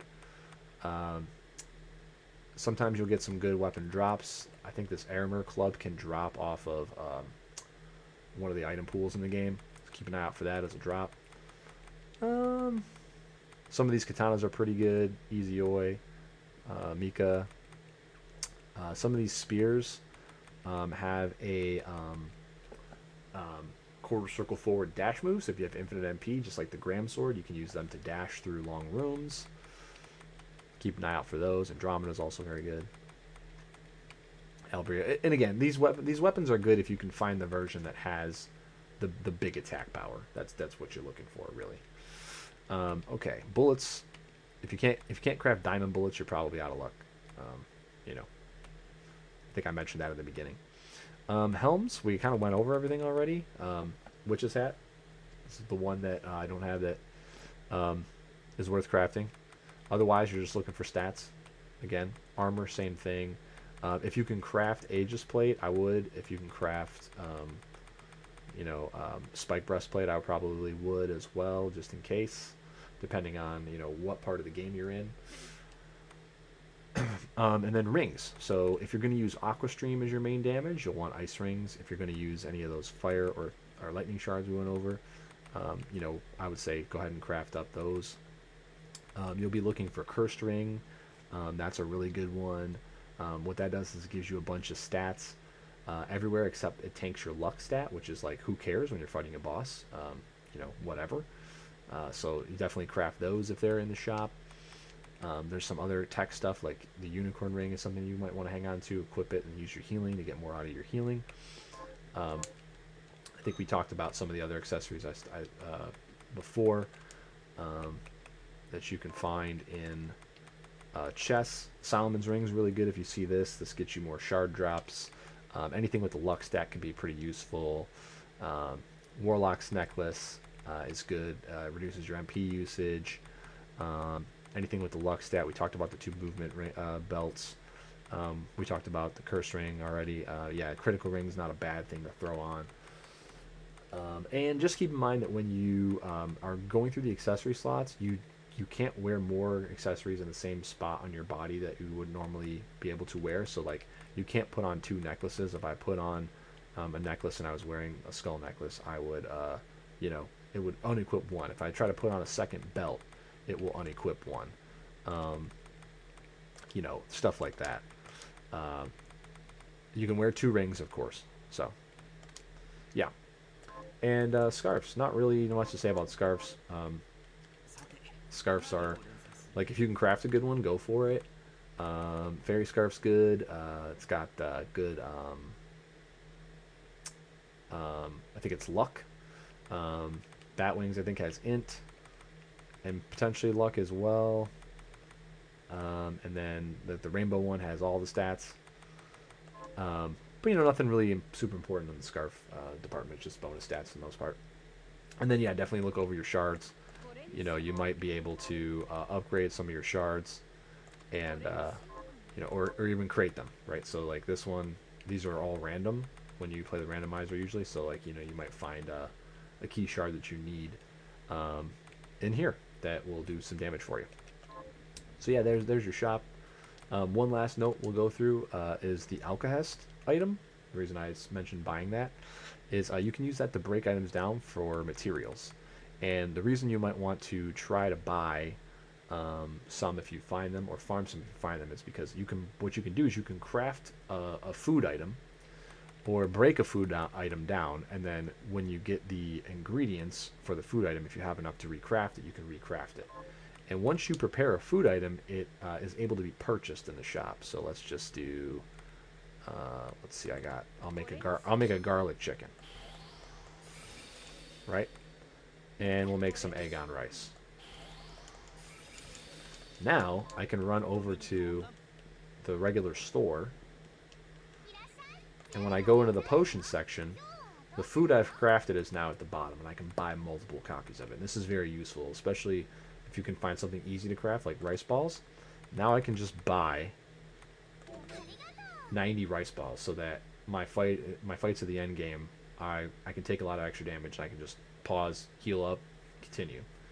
This is pretty important, if you can buy, if you can break down and make a cheap drink that restores MP, I mean, super good as well, especially if you haven't found Jeeble's glasses.